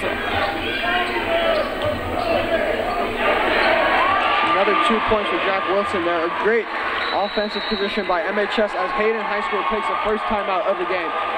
This is Manhattan High Media, and we'll be right back.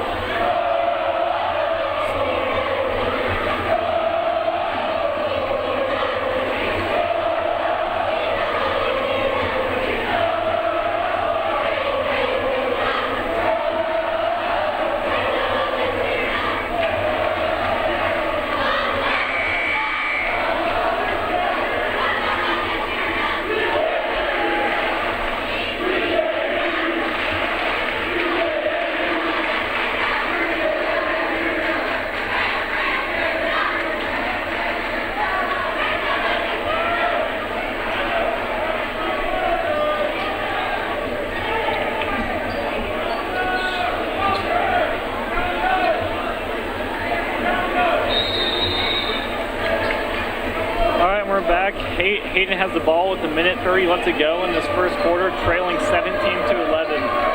It's been a monstrous game for Jack Wilson so far in this one, hasn't it?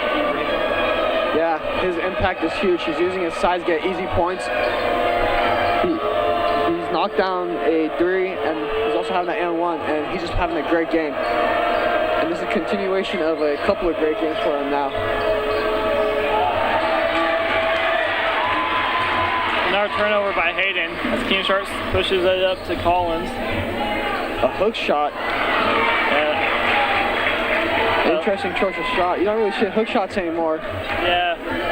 It seems kind of like a rush shot he took there. The Indians will probably want to find a better look. Duffy, mid-range, is blocked, but he's fouled. What a foul there. Duffy will get 2 shots with 43 seconds left to go in the first quarter.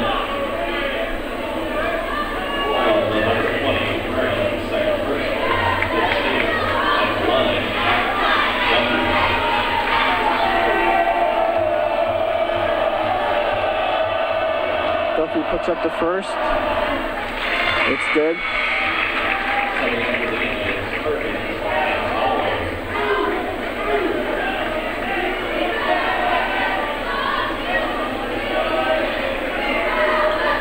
So far for Hayden, Duffy and Jake Muller have been carrying their offense. I really want to see their other players get involved in this game if they want a shot at winning, as Duffy makes both at the line. Yeah, so far for Hayden, only 3 players have scored. Joe Otting, Trent Duffy, and Jake Mulder. And for Manhattan, it's really just been an onslaught of offense from Jack Wilson. Hayden with a press, and they just able to break it. Lumigo looking to take it in. Kicks it out. Coonrod, nice move, but cannot make the shot. There's 27 seconds left to go in the first quarter as Hayden trails by 4 points. Duffy takes it in, kicks out. That three is good by number 11. And that's going to be Evan Leaner. Yep.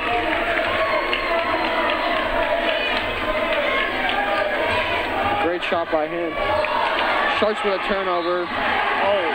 And then a foul. Yeah, that's a bad foul to have right there. It's at the end of the half. You didn't have to do it.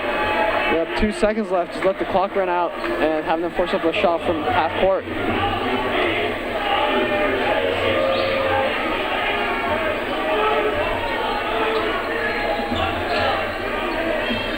Duffy puts up the shot off the glass and no good. As Manhattan High leads Hayden High School 17-16 at the end of the first. This is Manhattan High Media and we'll be right back.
Welcome back to Manhattan High Media. Manhattan High leads Hayden High School 17-16 to start off the second quarter. So far, Adam, what are your main points in this game? Yeah, so Hayden's really got the scoring going with Jake Muller, who has 7 points in the first quarter, and Evan Leanher, which looks to usually be playing JV, stepped up with a huge three. Nope, that was a great shot by him. But for Manhattan High, let's talk about Jack Wilson having an absolute crazy game right now, as he has 13 of Manhattan High's 17 points. Yeah, Jack Wilson's, they looked for him again there, but it was turned over.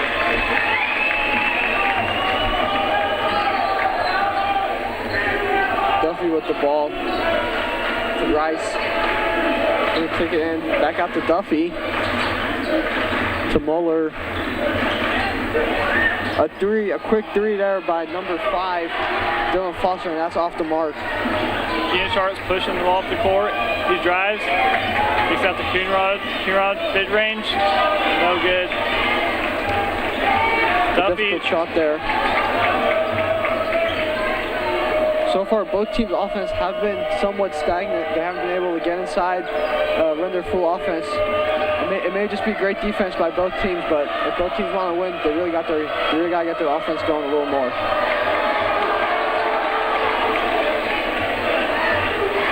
Leader with the ball to Duffy. Back out to Moeller. Hayden taking a lot of time here on this possession. Duffy looks to tee it up. Fakes, Foster with the ball. And if I'm Hayden, I'm in no rush to get the shot up. You know, take my time, get a good open shot, and hopefully get 3 points or 2. Yeah, they're only down 1 point. There's no need to rush right now. They just want a nice quality shot. But that's something you don't want. A turnover by Duffy. There, a great steal by Keenan Sharts, and then a foul there. That's 3 turnovers on Hayden. And you know, as you're saying, you have to be patient, but you can't have those mess up. You can't mess up like that and turn the ball over. Yeah. So the score is Indians are in the lead by 1 point with 6:15 left to go in the second quarter. Perkins kicks out to Trey. Back to Sharts. Sharts to Wilson. in the Holloway. A tough shot there by Holloway. And Duffy with the rebound. Muller bringing it up, showing off his ball handling skills a little bit. And a foul there, I believe, by Perkins or Sharks, either one. Yeah, and the thing to look out for is the Indians already have 7 fouls in this half. And I've seen they're already in the Hayden's already in the bonus. Yep. Fouls are 3 points. That's what I call free throws. And if you can make those, you'll be in great shape to win this game. Yeah, and Trent Duffy, who has 2 points, got his 2 points from the line earlier in this game.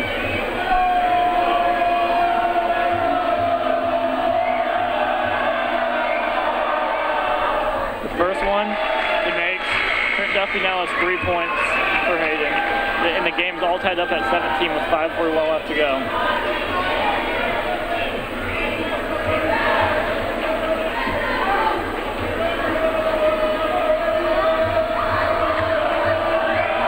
Duffy to go for 2 for 2. And he connects as Hayden takes the lead, 18-17. Number 4, Parker Scott checks in for Hayden. Yeah, Parker Scott is a starter. He has not scored yet in this game.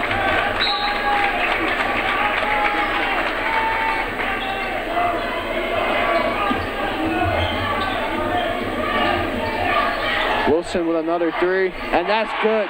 Wow, Jack Wilson is going off as he has 16 points as Hayden takes a timeout. Manhattan High leads 20-18 against Hayden High School, and we'll be right back.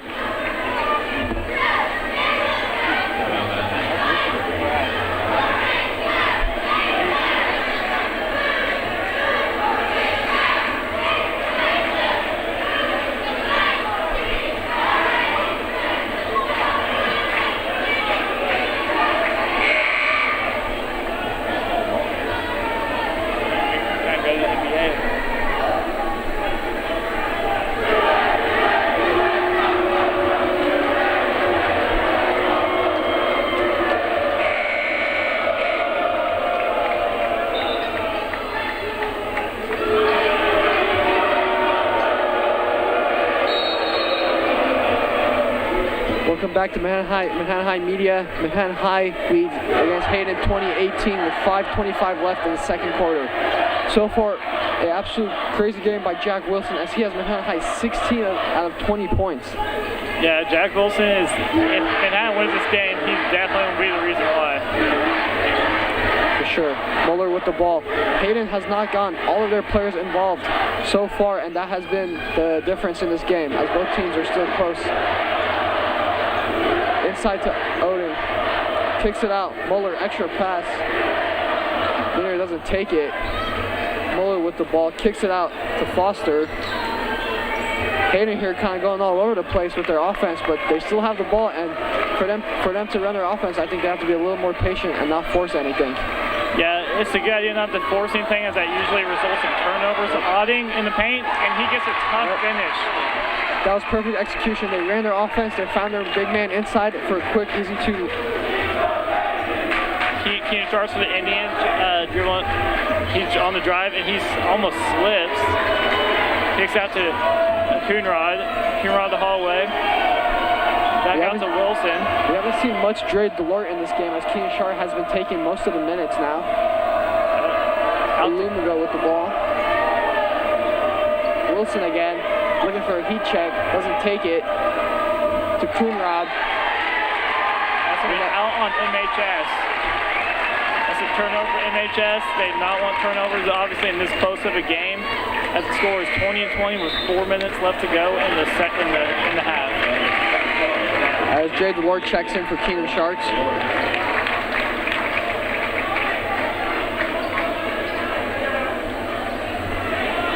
So far, Coach George from Manhattan High has been putting in a different lineup for the team as the seniors Tate Brown and Cade Perkins are both out right now, and they have been out for a while now. Interesting to see what he has in mind.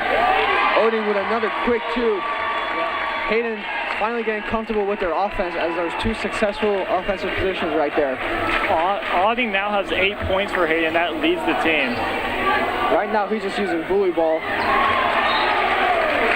risky pass there off the fingertips of a Hayden player.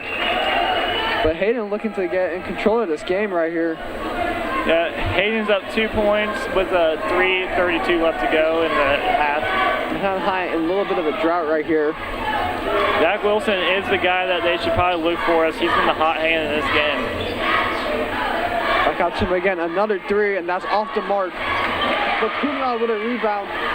Back out to Wilson. Looks to do something with it. And a foul there by number 12, Duffy, as Illumingo takes it in. Hayden still have 3 fouls to give for to get into the bonus. Yeah, with 3:15 left. Brown checks in, looking to provide some offense for Manhattan High. Yeah, Tate Brown, one of the seniors on his team, hasn't really been playing too much this game as of late, but he's back.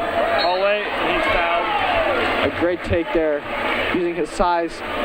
Takes it in for a quick 2 free throws.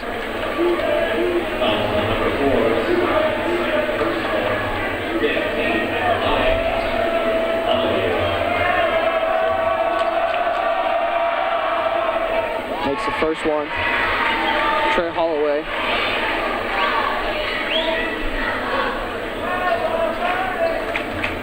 A key leader on this team.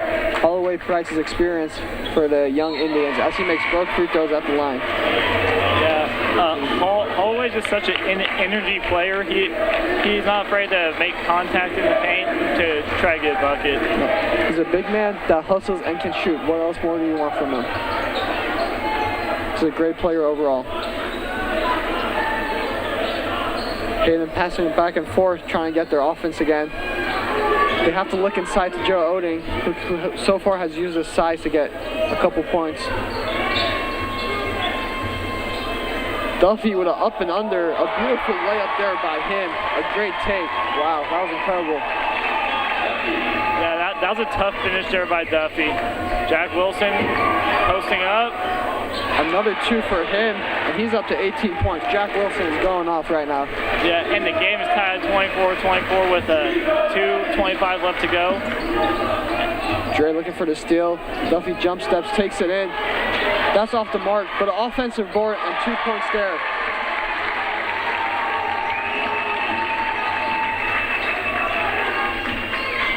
DeLort Brown puts up a 3, and that's good. A great shot there by him. That shot puts the Indians up 1 point. Not letting Hayden take the momentum away. Tate Brown, another key senior on this team. You know, it's senior night. We recognize our seniors, but Tate Brown has been an exceptional leader for his team, providing very valuable minutes and offense. Muller with a 3. In and out. DeLort with the rebound. It's a minute 35 left to go in this first half. Indians up by 1, looking to extend the lead. A beautiful shot there by Jack Wilson. Wow, that was with his left hand. How many points is that for Wilson? That's 20 points for Wilson. That's impressive. As he has more than 2/3, of Manhattan High's points, as Audie takes in fouled by Trey Holloway. Incredible performance by Jack Wilson. His fundamental skills in the post and his feet work have been really showing off this season, and you know, this game he has 20 points right now. Yeah. Auding at the line, looking to make it 1 point game if he makes both these free throws. First one is good. He has 9 points in this one now.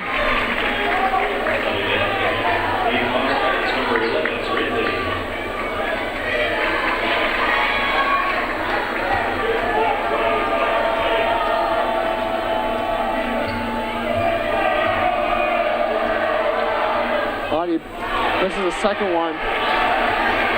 Kunrad with the board as Dre Ward brings the ball up. Indians up 2 points with a minute left to go until halftime. Wilson another 3 off the mark. So far, Manhattan High's offense has been stagnant. It's just been Jack Wilson. It's been the Jack Wilson show, and Manhattan High has to get other players involved if they want to win this game. A hustle there and a steal by Dre DeLort. Wilson almost an and 1, but 2 quick free throws for him. Yeah, Jack Wilson is on pace for over 40 points in this game.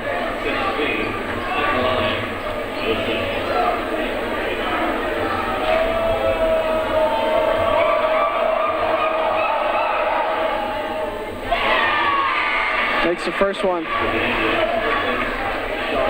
As you may notice, Manhattan High is wearing pink uniforms for breast cancer awareness, but there's also a lot of orange at Manhattan High North Gym for Amelia, who's recently diagnosed with cancer, and we were just raising awareness for her. So it's just great to see everybody pitching in and doing the best that they can do. Yeah. Wilson on the second free throw, looking to make it a 4-point Indians lead, and he got it.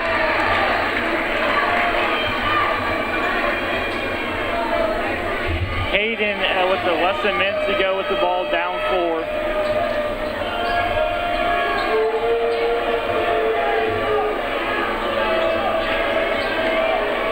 A 3 there by Duffy over to longer Wilson. Great shot there by him. That was a big 3 as that cuts the lead to only 1 point.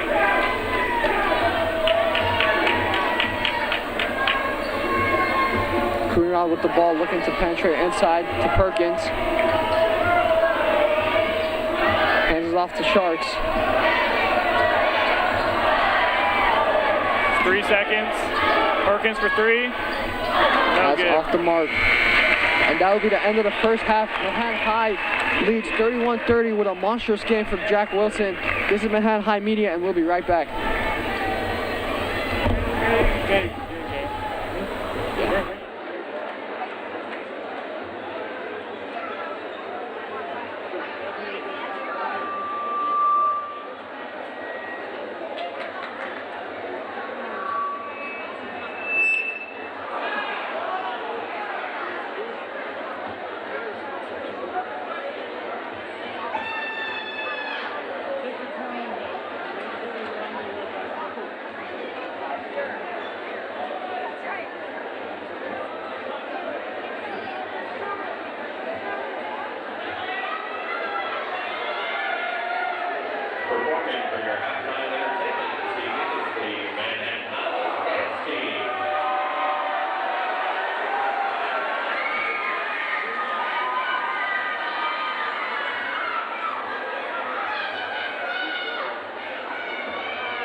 God, I'm gonna shoot it. Hi, welcome back to MHS Student Media. We're about to start the second half of a very exciting basketball game. MHS currently leads 31-30, and Jack Wilson has been all the story of the first half by far with 22 points. He's been on an absolute tear, hasn't he, Ibrahim? Yep. Jack Wilson, yeah, as you mentioned, he's been turning it up, and he's been kind of only the source of offense for Manhattan High. So far, he has 22 points, which is more than 2/3 of the team's points. So really, if Hayden wants to win, they got to stop him, but they also have to get more players involved on both sides of the court. Yeah, MHS definitely. But if Jack Wilson's out like this high, they might as well keep feeding him, right? Until he starts showing signs. Why not, right? Hayden with the ball. Hayden was led by, they had 3 players actually with 9 points. They had Joe Otting, who just scored right there. A beautiful up and under there by him.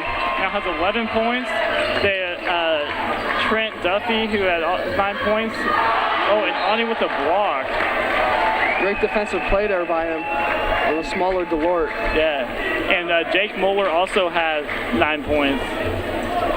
So, hey, oh, and Evan Linher had 3. Perkins looking to inbound to Holloway. Delort with the ball. Wilson puts up a 3. Off the mark, but an offensive board by Holloway. Puts up a quick 2. Great play by him, putting him up at 4 points. Yeah, and that's the type of player that Trey Holloway is. He's a hustle player, and he's not afraid to bump some bodies trying to get a rebound. Mueller, no good. That's going to be MHS ball. Great defense there by Manhattan High.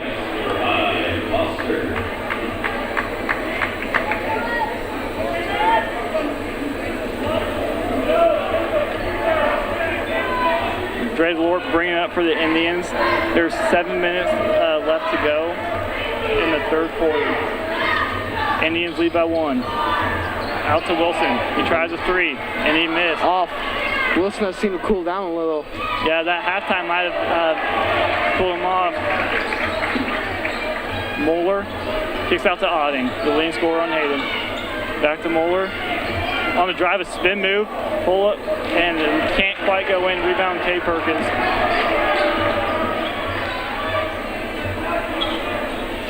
Wilson with the ball, looking to get inside. Still has it, gives it to Perkins. MHS offense kind of slow here, looking to get inside. Perkins out wide to Wilson, looking to put it up, and that is a foul, I believe, on Duffy there. Interesting call by the refs. Yeah, but I don't know if you noticed that, but when Wilson got the ball down low, they put 2 guys on him, trying to slow him down in the paint as he's been so dominant in this game.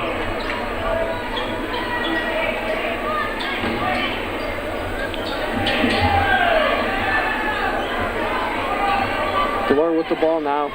Perkins. MHS looking to get inside to Jack Wilson, but Hayden, instead they go to Holloway, who is double teamed instantly, and a turnover there from Manhattan High, put him up at 4 total. Duffy. He's thrown on top of the key, guarded by Wilson. He kicks it out to Foster. Foster to Mueller. Mueller on the drive. Kick out back to Duffy. 3 is good. A great shot there by him. Trent Duffy with 12 points, and that gives the Wildcats the lead 35-33.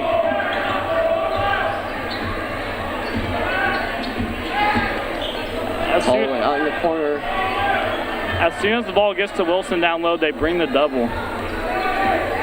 Delort with a 3, and that's good.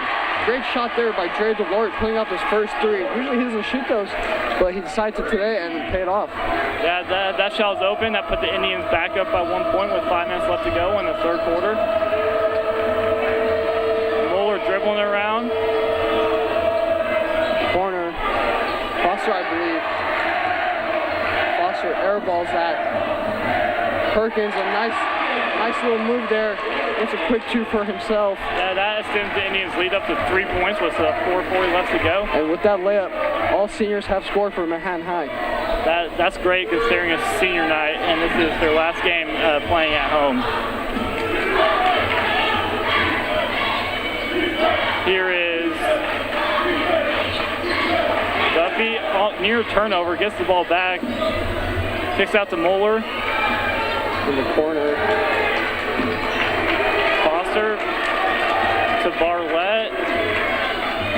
Hayden here, great defense by Manhattan High. Yeah. And a steal, nope. I believe a foul or a timeout by Hayden High School. This is Manhattan High Media. MHS leads 38-35 versus Hayden with 4 minutes left in the third quarter.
Inbound the ball. Here is Jake Moeller, who has 9 points for Hayden. Kicks out to Evan Leanher. Back to Leanher. Bartlett. Moeller up top of the key. Kicks back to Bartlett. Oh, never mind. That's Foster. My bad. Into Otting. Otting with the post move on Trey Hallway, goes up and over and hits, scores. Joe Otting has been playing very well for Hayden. He's now up to 13 points in this game. Oh, Dre Lord with a nice throw move to Trey Hallway. Trey Hallway into Perkins. Perkins on layup, no good. He gets his own rebound. He kicks it to Delore. Jack Wilson is wide open for 3, takes it in, and he's going to be bumped. And that is a foul, I believe. Yes. That's going to be foul on Hayden. That's going to be on number 33. That's Joe Otting, and that's going to be the second foul.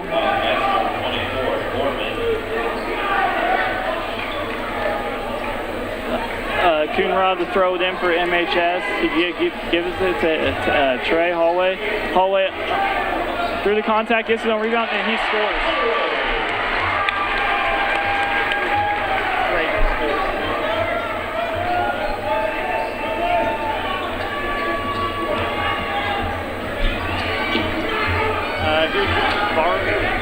Bartlett.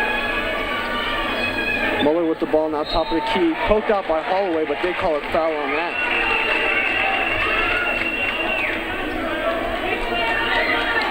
The Indians lead 40-37 with 2:40 left to go in this third quarter.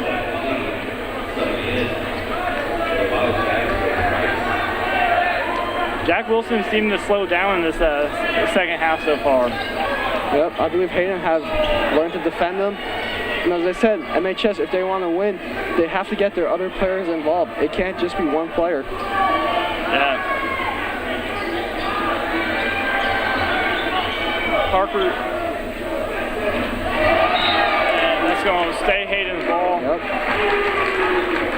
Hayden still being patient, but Manhattan High not laying up with their great defense.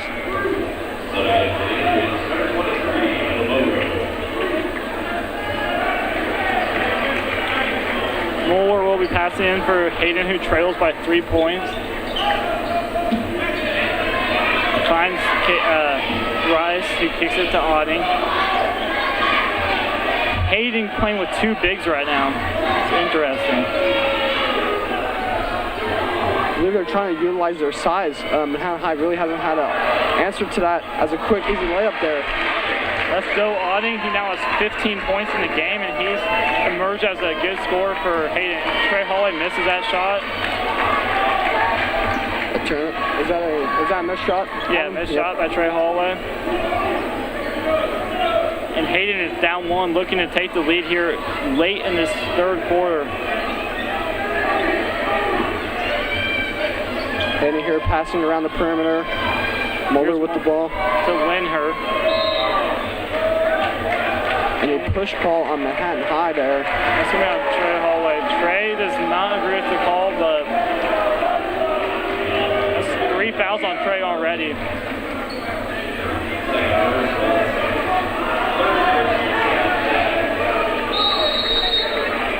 And a timeout there by Hayden High as Manhattan High leads 40-39 with 1 minute and 33 left in the first.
And we are back late in this third quarter.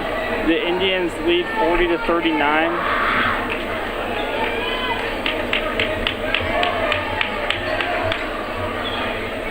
It's going to be Hayden's ball.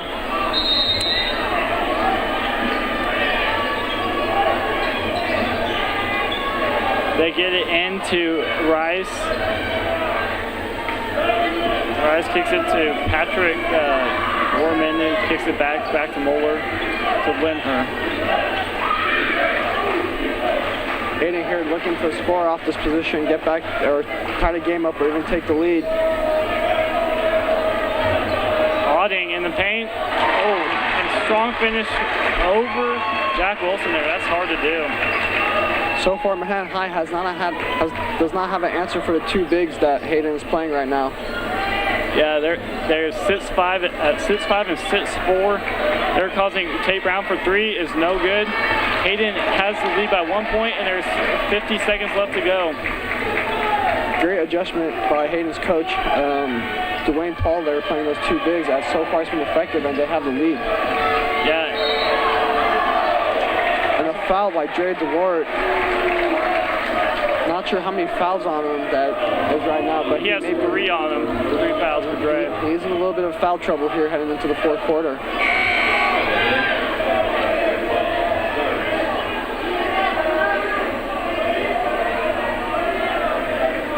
Back comes in Sharks, who played a majority of the first half, I would say.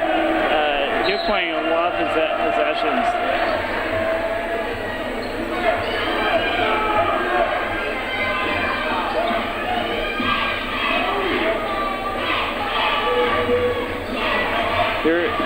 Here's Moeller, just out to Linher.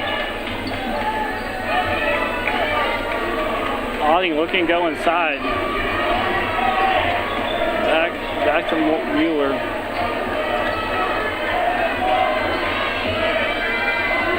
High defense by Keenan Sharks. 5 seconds left in the period. A tough shot there by Gorman off the mark. A quick 2.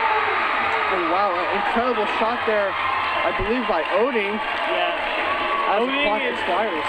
Oding is definitely the player that Manhattan needs to keep tabs on. He now has 19 points with 1 period left to go, and Hayden now leads by 3 going into the fourth. This is Manhattan High Media, and we'll be right back.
welcome back to Manhattan High Media as Hayden High School leads Manhattan High 43-40.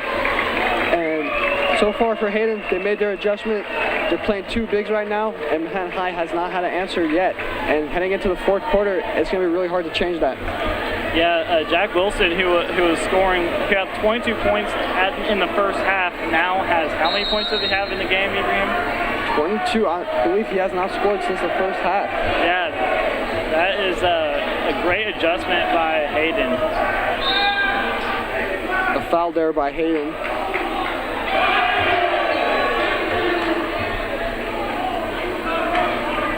Board makes it 3, but that was after the whistle.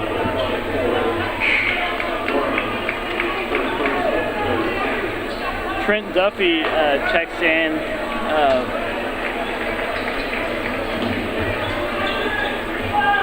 Delort with the ball. Back to Wilson for 3. It's no good. Off. Jack Wilson still looking to score in the second half. Muller with the board. I believe he has to get away from the 3 and still get in the post. That was really effective for him in the first quarter. As Oding using his big body once again. He's just playing volleyball right now. Yeah. They can't stop him.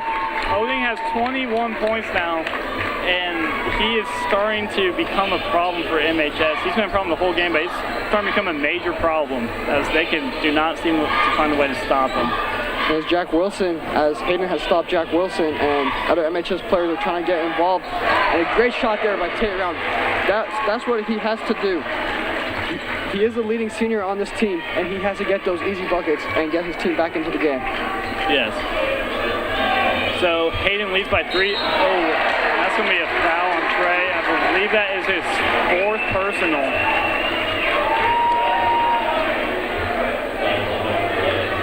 Yeah, that's going to be his 4th personal foul. And one more, and he will be out of the game. Dre Delort and Trey Holloway both in foul trouble here in the fourth with 6:50 left. Duffy with the ball, kicks to Mueller. Mueller has a tight handle. Look at the shutout off against Delort.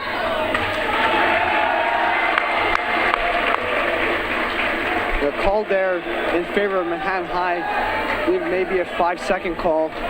Not sure, but Manhattan High does get the ball. A turnover there for Hayden. Both teams have done excellent jobs in limiting their turnovers as they both have 4. Perkins. Oh, and he's called for a charge. Offensive foul there. Perkins does not seem happy about that call. That's 3 on him. Refs have been allowing that bully ball so far in this game, but not that time. It was a little bit too obvious for them. Yeah, whenever you lower the shoulder like that, it's going to be called every time. Here's Duffy bringing up the court for the Wildcats. With 20 left to go, they lead 45-42 over MHS. A tough shot there, and an offensive foul. 2 charges in a row. Interesting to see. Refs are trying to get a hold of this game, not allowing too much gameplay. Yeah, both teams do not seem to be happy with this officiating in this game.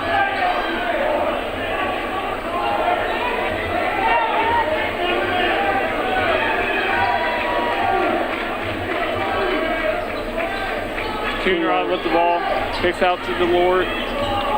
Great screen by Jack Wilson on the drive, and he's going to be fouled. That's going to be 2 shots, I believe, as Dre Delort has a chance to bring the Indians back within 1. Trying to make an impact on this game late.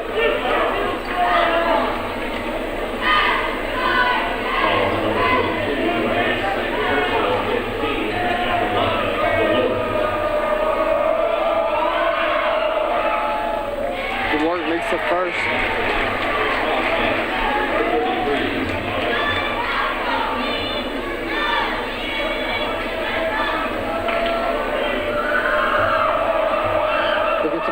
Go 2 for 2 at the line. Dre Delort puts up the second. That's good. 5 points for him. As Manhattan High trails 45-44. Open 3 there for Payne Bartlett. but decides to pass it off. Mueller kicks into Oding. This is where MHS, he kicks out. This time he won't pass out, and he in and out. Brown with the rebound. MHS trying to adjust there. They quickly dropped the double to stop that big man there.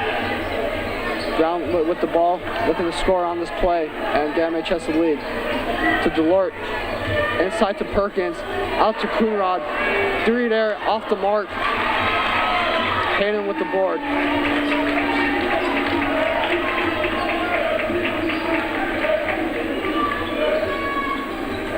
Here's Lenhart. Leonard passes up a 3 into Oding. This has been the nightmare matchup, and he got another one. That's 23 points for Joe Oding. the battle of the big mans here as Hayden leads 47-44 against Manhattan High with 4:58 left in the fourth quarter. We'll be back.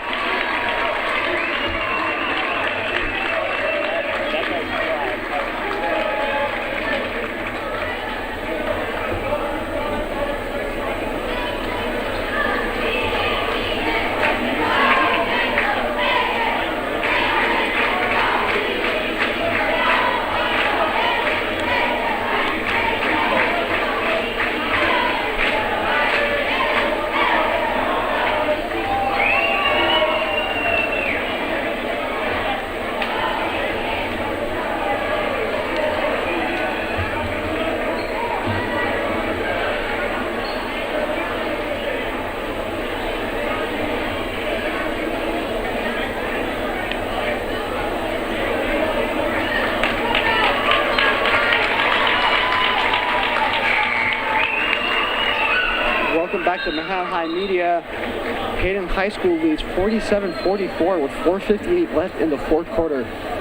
A great performance by Joe Oding on Hayden as he's just using his size, getting easy points. How many points does he have now, Adam?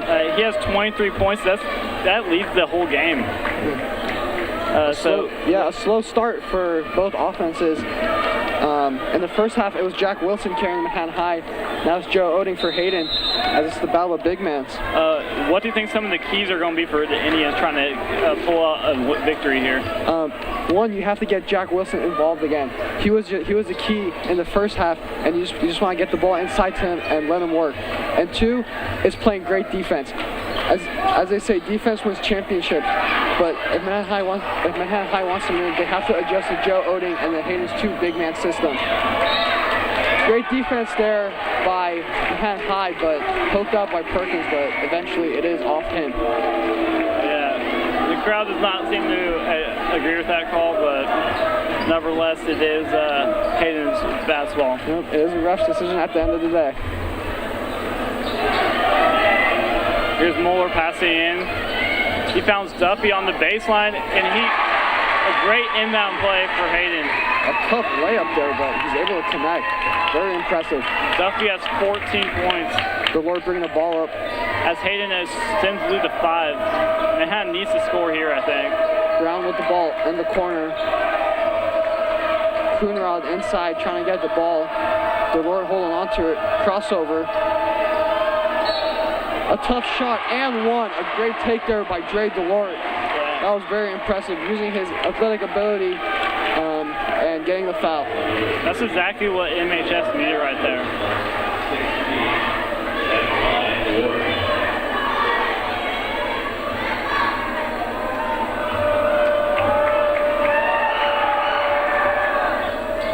Oh, way short on that free throw. Free throw. It stays a three-point game, 46-49. Manhattan High trails Hayden High School. A crossover there, and a three. A very impressive play there by Jake Mueller. Yeah, that was a ice in his veins type of three right there. He pulled off the move. He pulled off the shot. Jack Wilson gets it in, and that's exactly what Manhattan High has to do. Yeah, maybe that bucket will get Jack Wilson going in this one, as that is his first points of the second half. Late in the fourth, let's see if he can make an impact in this game like he did in the first half.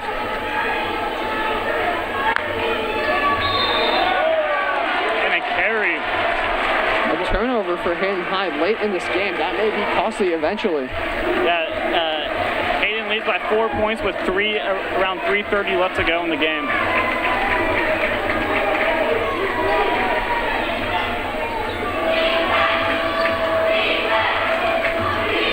Gray Delort with the ball. It's taking a lot of time. Not enough of a good strategy for MHS to take a lot of time here. Delort on a drive. Kicks out to Brown. Brown looking to work, puts up a 3. Difficult shot there, in and out. And Oding with a big rebound. And he's going to take up the court himself. The big guy is there. He passed out to Duff, but that is probably a smart decision. Yep. Big man trying to go coast to coast. Not the best choice. Oh, into Oding. Great defense there, but Joe Oding, he's just going off. Incredible performance by him today. Behind High trails Hayden High School 54 to 48 with 2:40 left in the fourth quarter. We'll be right back.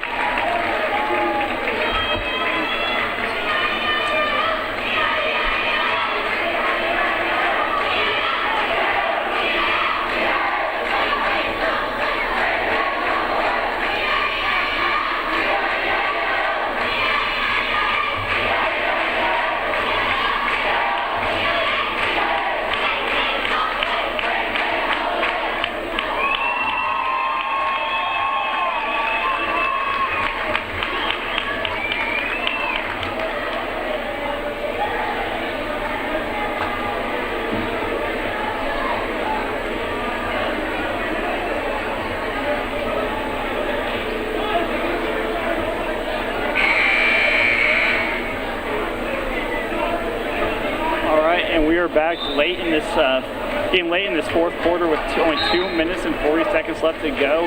The Indians do trail by 6 in this one. It is game to crunch time for the Indians. Joe Oding using his size, playing that bully ball. He has 25 points right now. It's very impressive for him. As I mentioned, first half it was Jack Wilson. Second half it's Joe Oding. It's a battle of the bigs here as Behind High is trailing by 6, as you said. It's going to be tough to get back in this game with only 2:35 left now. And the Hayden crowd is definitely into this game now. Coonrod on the drive. Takes it in. And they call a charge. Offensive foul there. That is a big call as Cole Coonrod made the shot. Wait a second. The side ref is arguing the call there. This is a crucial call right here. The ref's disagreeing. Let's see what they call. Whatever it is, whoever's way this goes, it will be a momentous, it will be a great point in this game. Refs taking their time, as you mentioned. This is an important call for them. The baseline ref said offensive. The side ref on the bench side said I believe it's blocking foul, and it would be an and one if the call goes for him. Yeah, and like that's huge considering that could have the possibility to cut the lead in half. Yep. Very big call here. Interesting to see what the refs are going to say. Right there, it might have just been best to do a no whistle, but now we have this confusion, and they're talking to Benji George, and they're talking to Hayden's coach. The crowd is not getting happy. Either way, somebody's not going to be happy. Let's see. I believe they called it on Hayden now. Yeah, the Hayden fans do seem to be saying that's a terrible call. And they did count the bucket, so... Yep, and this will be a and one, I believe. I believe it is too. That was a huge call that will help MHS in this game as they got a chance to cut the lead to half. And that's also 4 fouls on Duffy. One more, he'll be out of the game. Wait a second. I believe it's not an and one. Or the fouls on the ground. I'm not sure what they're calling here. I've never seen this before. They went to the score table and they added the points onto the scoreboard. I guess count the bucket, Hayden ball. I believe. Maybe they said no call. I've never seen that before. NBA college basketball. That's very interesting to see. Yep. Count the bucket, Hayden ball, 54-50. Yep. Wow. They just probably pulled the foul back potentially. Duffy on the drive.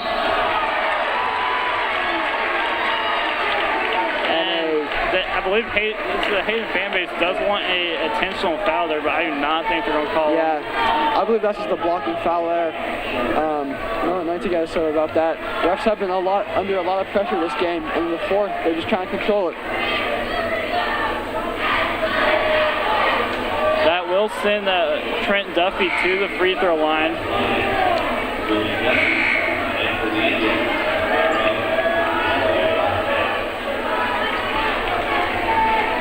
2:21 left. Crucial free throws here for Jake Duffy.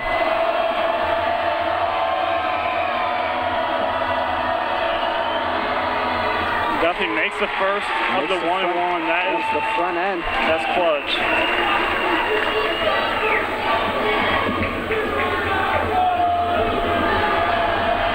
Second free throw by Duffy, make it a 6-point game. And he's got it. Hayden leads by 6 with 2:20 left to go. If I'm MHS here, I want to get a quick 2 or a quick 3. Yeah. A 3 preferably, so it can just be a 1-possession game here. They definitely want to get a good shot. That's a pretty decent look, and he's just missed. Top of the key there by Coonrod, and he misses it. And he falls down. And a foul call there. Man, that one looked like no one really looked like to have established possession. So that was kind of an interesting call, but that is going to be a foul on MHS, and that is going to send Jake Mueller to the free throw line. Yep.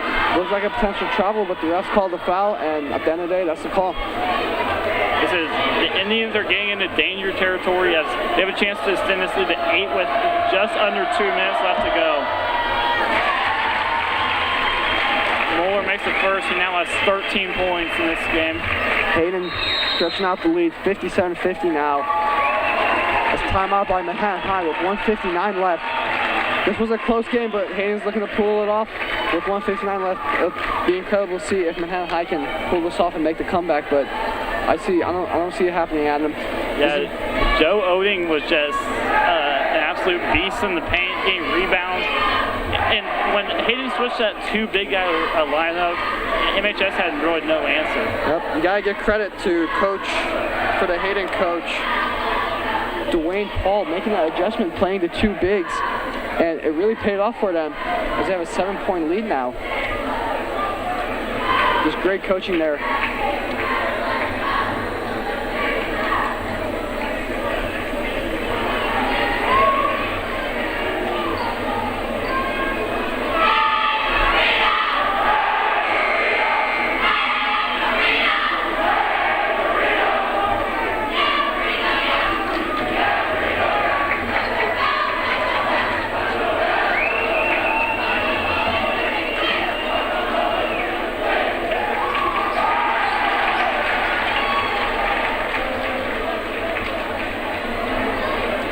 Welcome back, Manhattan High Media. Hayden leads 57-50 as Jake Mueller can shoot his second free throw to make it a 8-point game. As he connects, 58-50. Mueller now with 14 points. He is the third leading scorer on Hayden.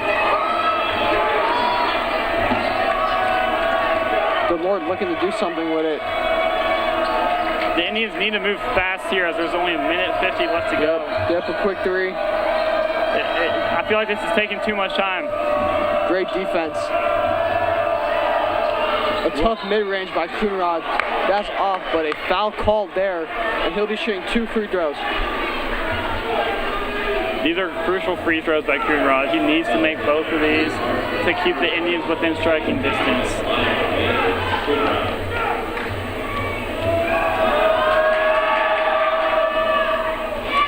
Coonrod makes the first.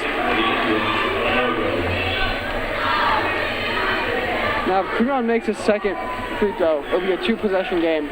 But I just see Hayden holding the ball, so Manhattan High really has to press and force a turnover. Yeah, and if Hayden does get it past the timeline, they're going to need a foul. And so far what I've seen, Hayden has some really good free throw shooters. So. Yep. 6-point game with 1:38 left. Since there is no shot clock, Manhattan High has to get a turnover here. A full court press here. Hayden, a risky pass. Joe Odin catches it. Time ticks below 1:30. They're probably going to trap right now or commit a foul, and they do commit a foul with 1:20 left to go. It's going to be Evan Linher is going to the free throw line for Hayden. I believe this is a 1-on-1 situation, so he is going to have to make the first one to get a second shot.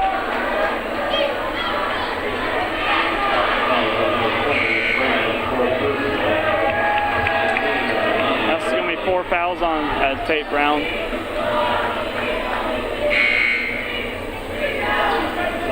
Trey Holloway and Cole Coonrod checking for some offense.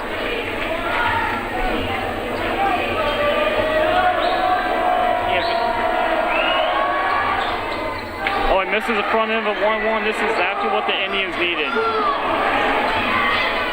A risky pass there, and that's not what you want. Yeah, bad decision by MHS.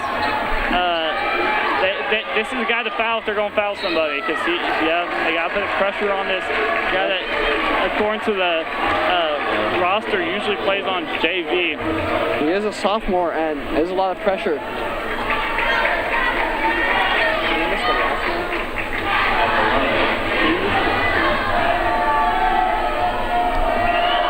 Make the front end.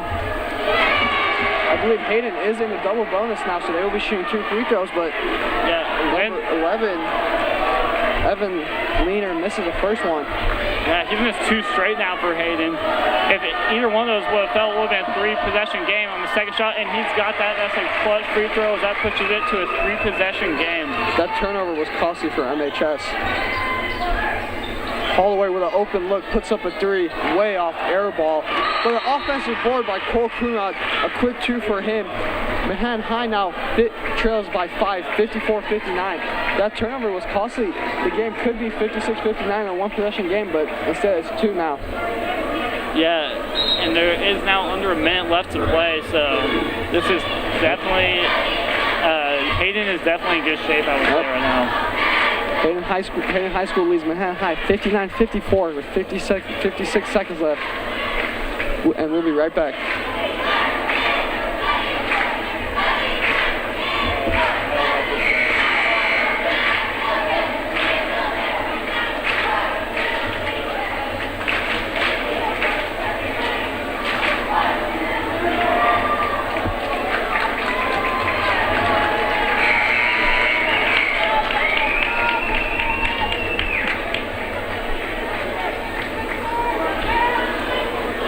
We are back.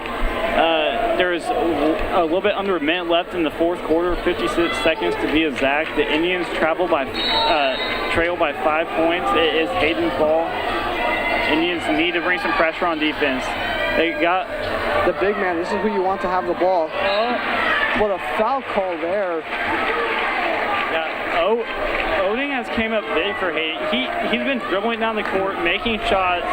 But for Manhattan High, there's no need to foul there. You have a big man bringing the ball up the court. He usually doesn't do that, but now they have free throws for a big man too. Let's see if he can shoot. Oding has definitely been the player of the game for Hayden so far with 25 points and looking to add to it with these free throws. The first one is good. A beautiful stroke by Joe Oding. Big man really showing off today, his skills. He now has 26 points, looking to make it 27 and extend the Hayden lead back up to 3 possessions at 7. And they make the second one here to make it a 7-point game. Makes both free throws, 61-54 now. Yeah, those are big free throws, pushing into a 3-possession game as the Indians have to score, and they have to score quick. This is taking, I think, too much time for the Indians. This is not, oh, there you go, that's a good look. Great look there. 61-56 now. Still a 2-possession game as Jack Wilson adds his total stats of 26 points now. Yeah, the Indians are definitely going to have to get a stop if they want a chance at winning this game.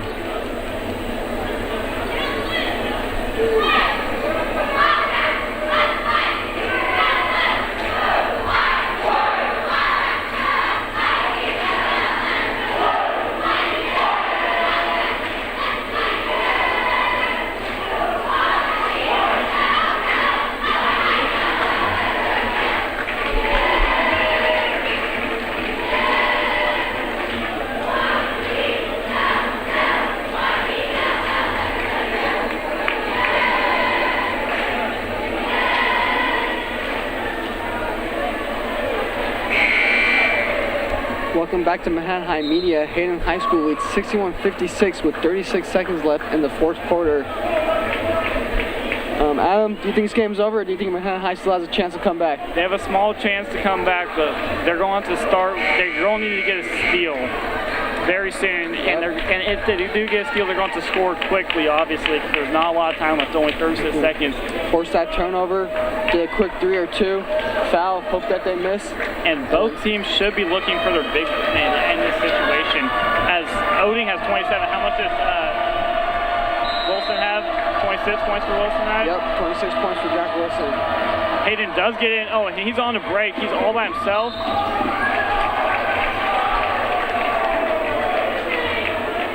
As a foul on Cade Perkins. Now for MHS, all I can do is hope that Jake Muller misses, but it's very unlikely. Yeah, Jake Muller has been the point guard for this Hayden team. He is a junior. Now it's 15 points. Yep, He's makes the first definitely been one of the leaders in this game for Hayden. For sure. If he makes this one with 3 possessions lead, I do not think there's a chance for Manhattan to come back. So I want to give a quick shout out to all the seniors here on senior night. Trey Holloway, Tate Brown, and Cade Perkins have a huge impact as Muller misses the second one. It's a 6-point game now. The Indians have to go quick. This is not particularly quick. Coonrod, a deep 3 is off the mark. And Hayden is probably, That'll probably do it. Yep, that will do it with 15 seconds left. Hayden in position to make it a 3-possession game, and that will do it here. Just what a game for Oding and Wilson. Oding was just like... As I mentioned, first half, Jack Wilson showing off the size and technical ability, but at the end it's Oding who comes up big for Hayden and leads them to the stub. And how many points does he have now? 27? 27 points, yeah. Yep. Impressive stat line for the big man here. And Trent Duffy is looking like he's going to end his night with 18 points. Delore here looking to get some points, misses it. And that'll do it, ladies and gentlemen. Manhattan High loses to Hayden High School on senior night, 64-56. Adam, this was a great game. Joe Oding really did great tonight. What are your key takeaways? Yeah, just the Big Guy was a great battle, but Joe Oding at the end and his team was able to overpower the Indians and come out with the victory in this one. Yep, Manhattan High loses this game 64-56 by 8. Thank you for tuning in here tonight. This is Manhattan High Media, and have a good night. Yep.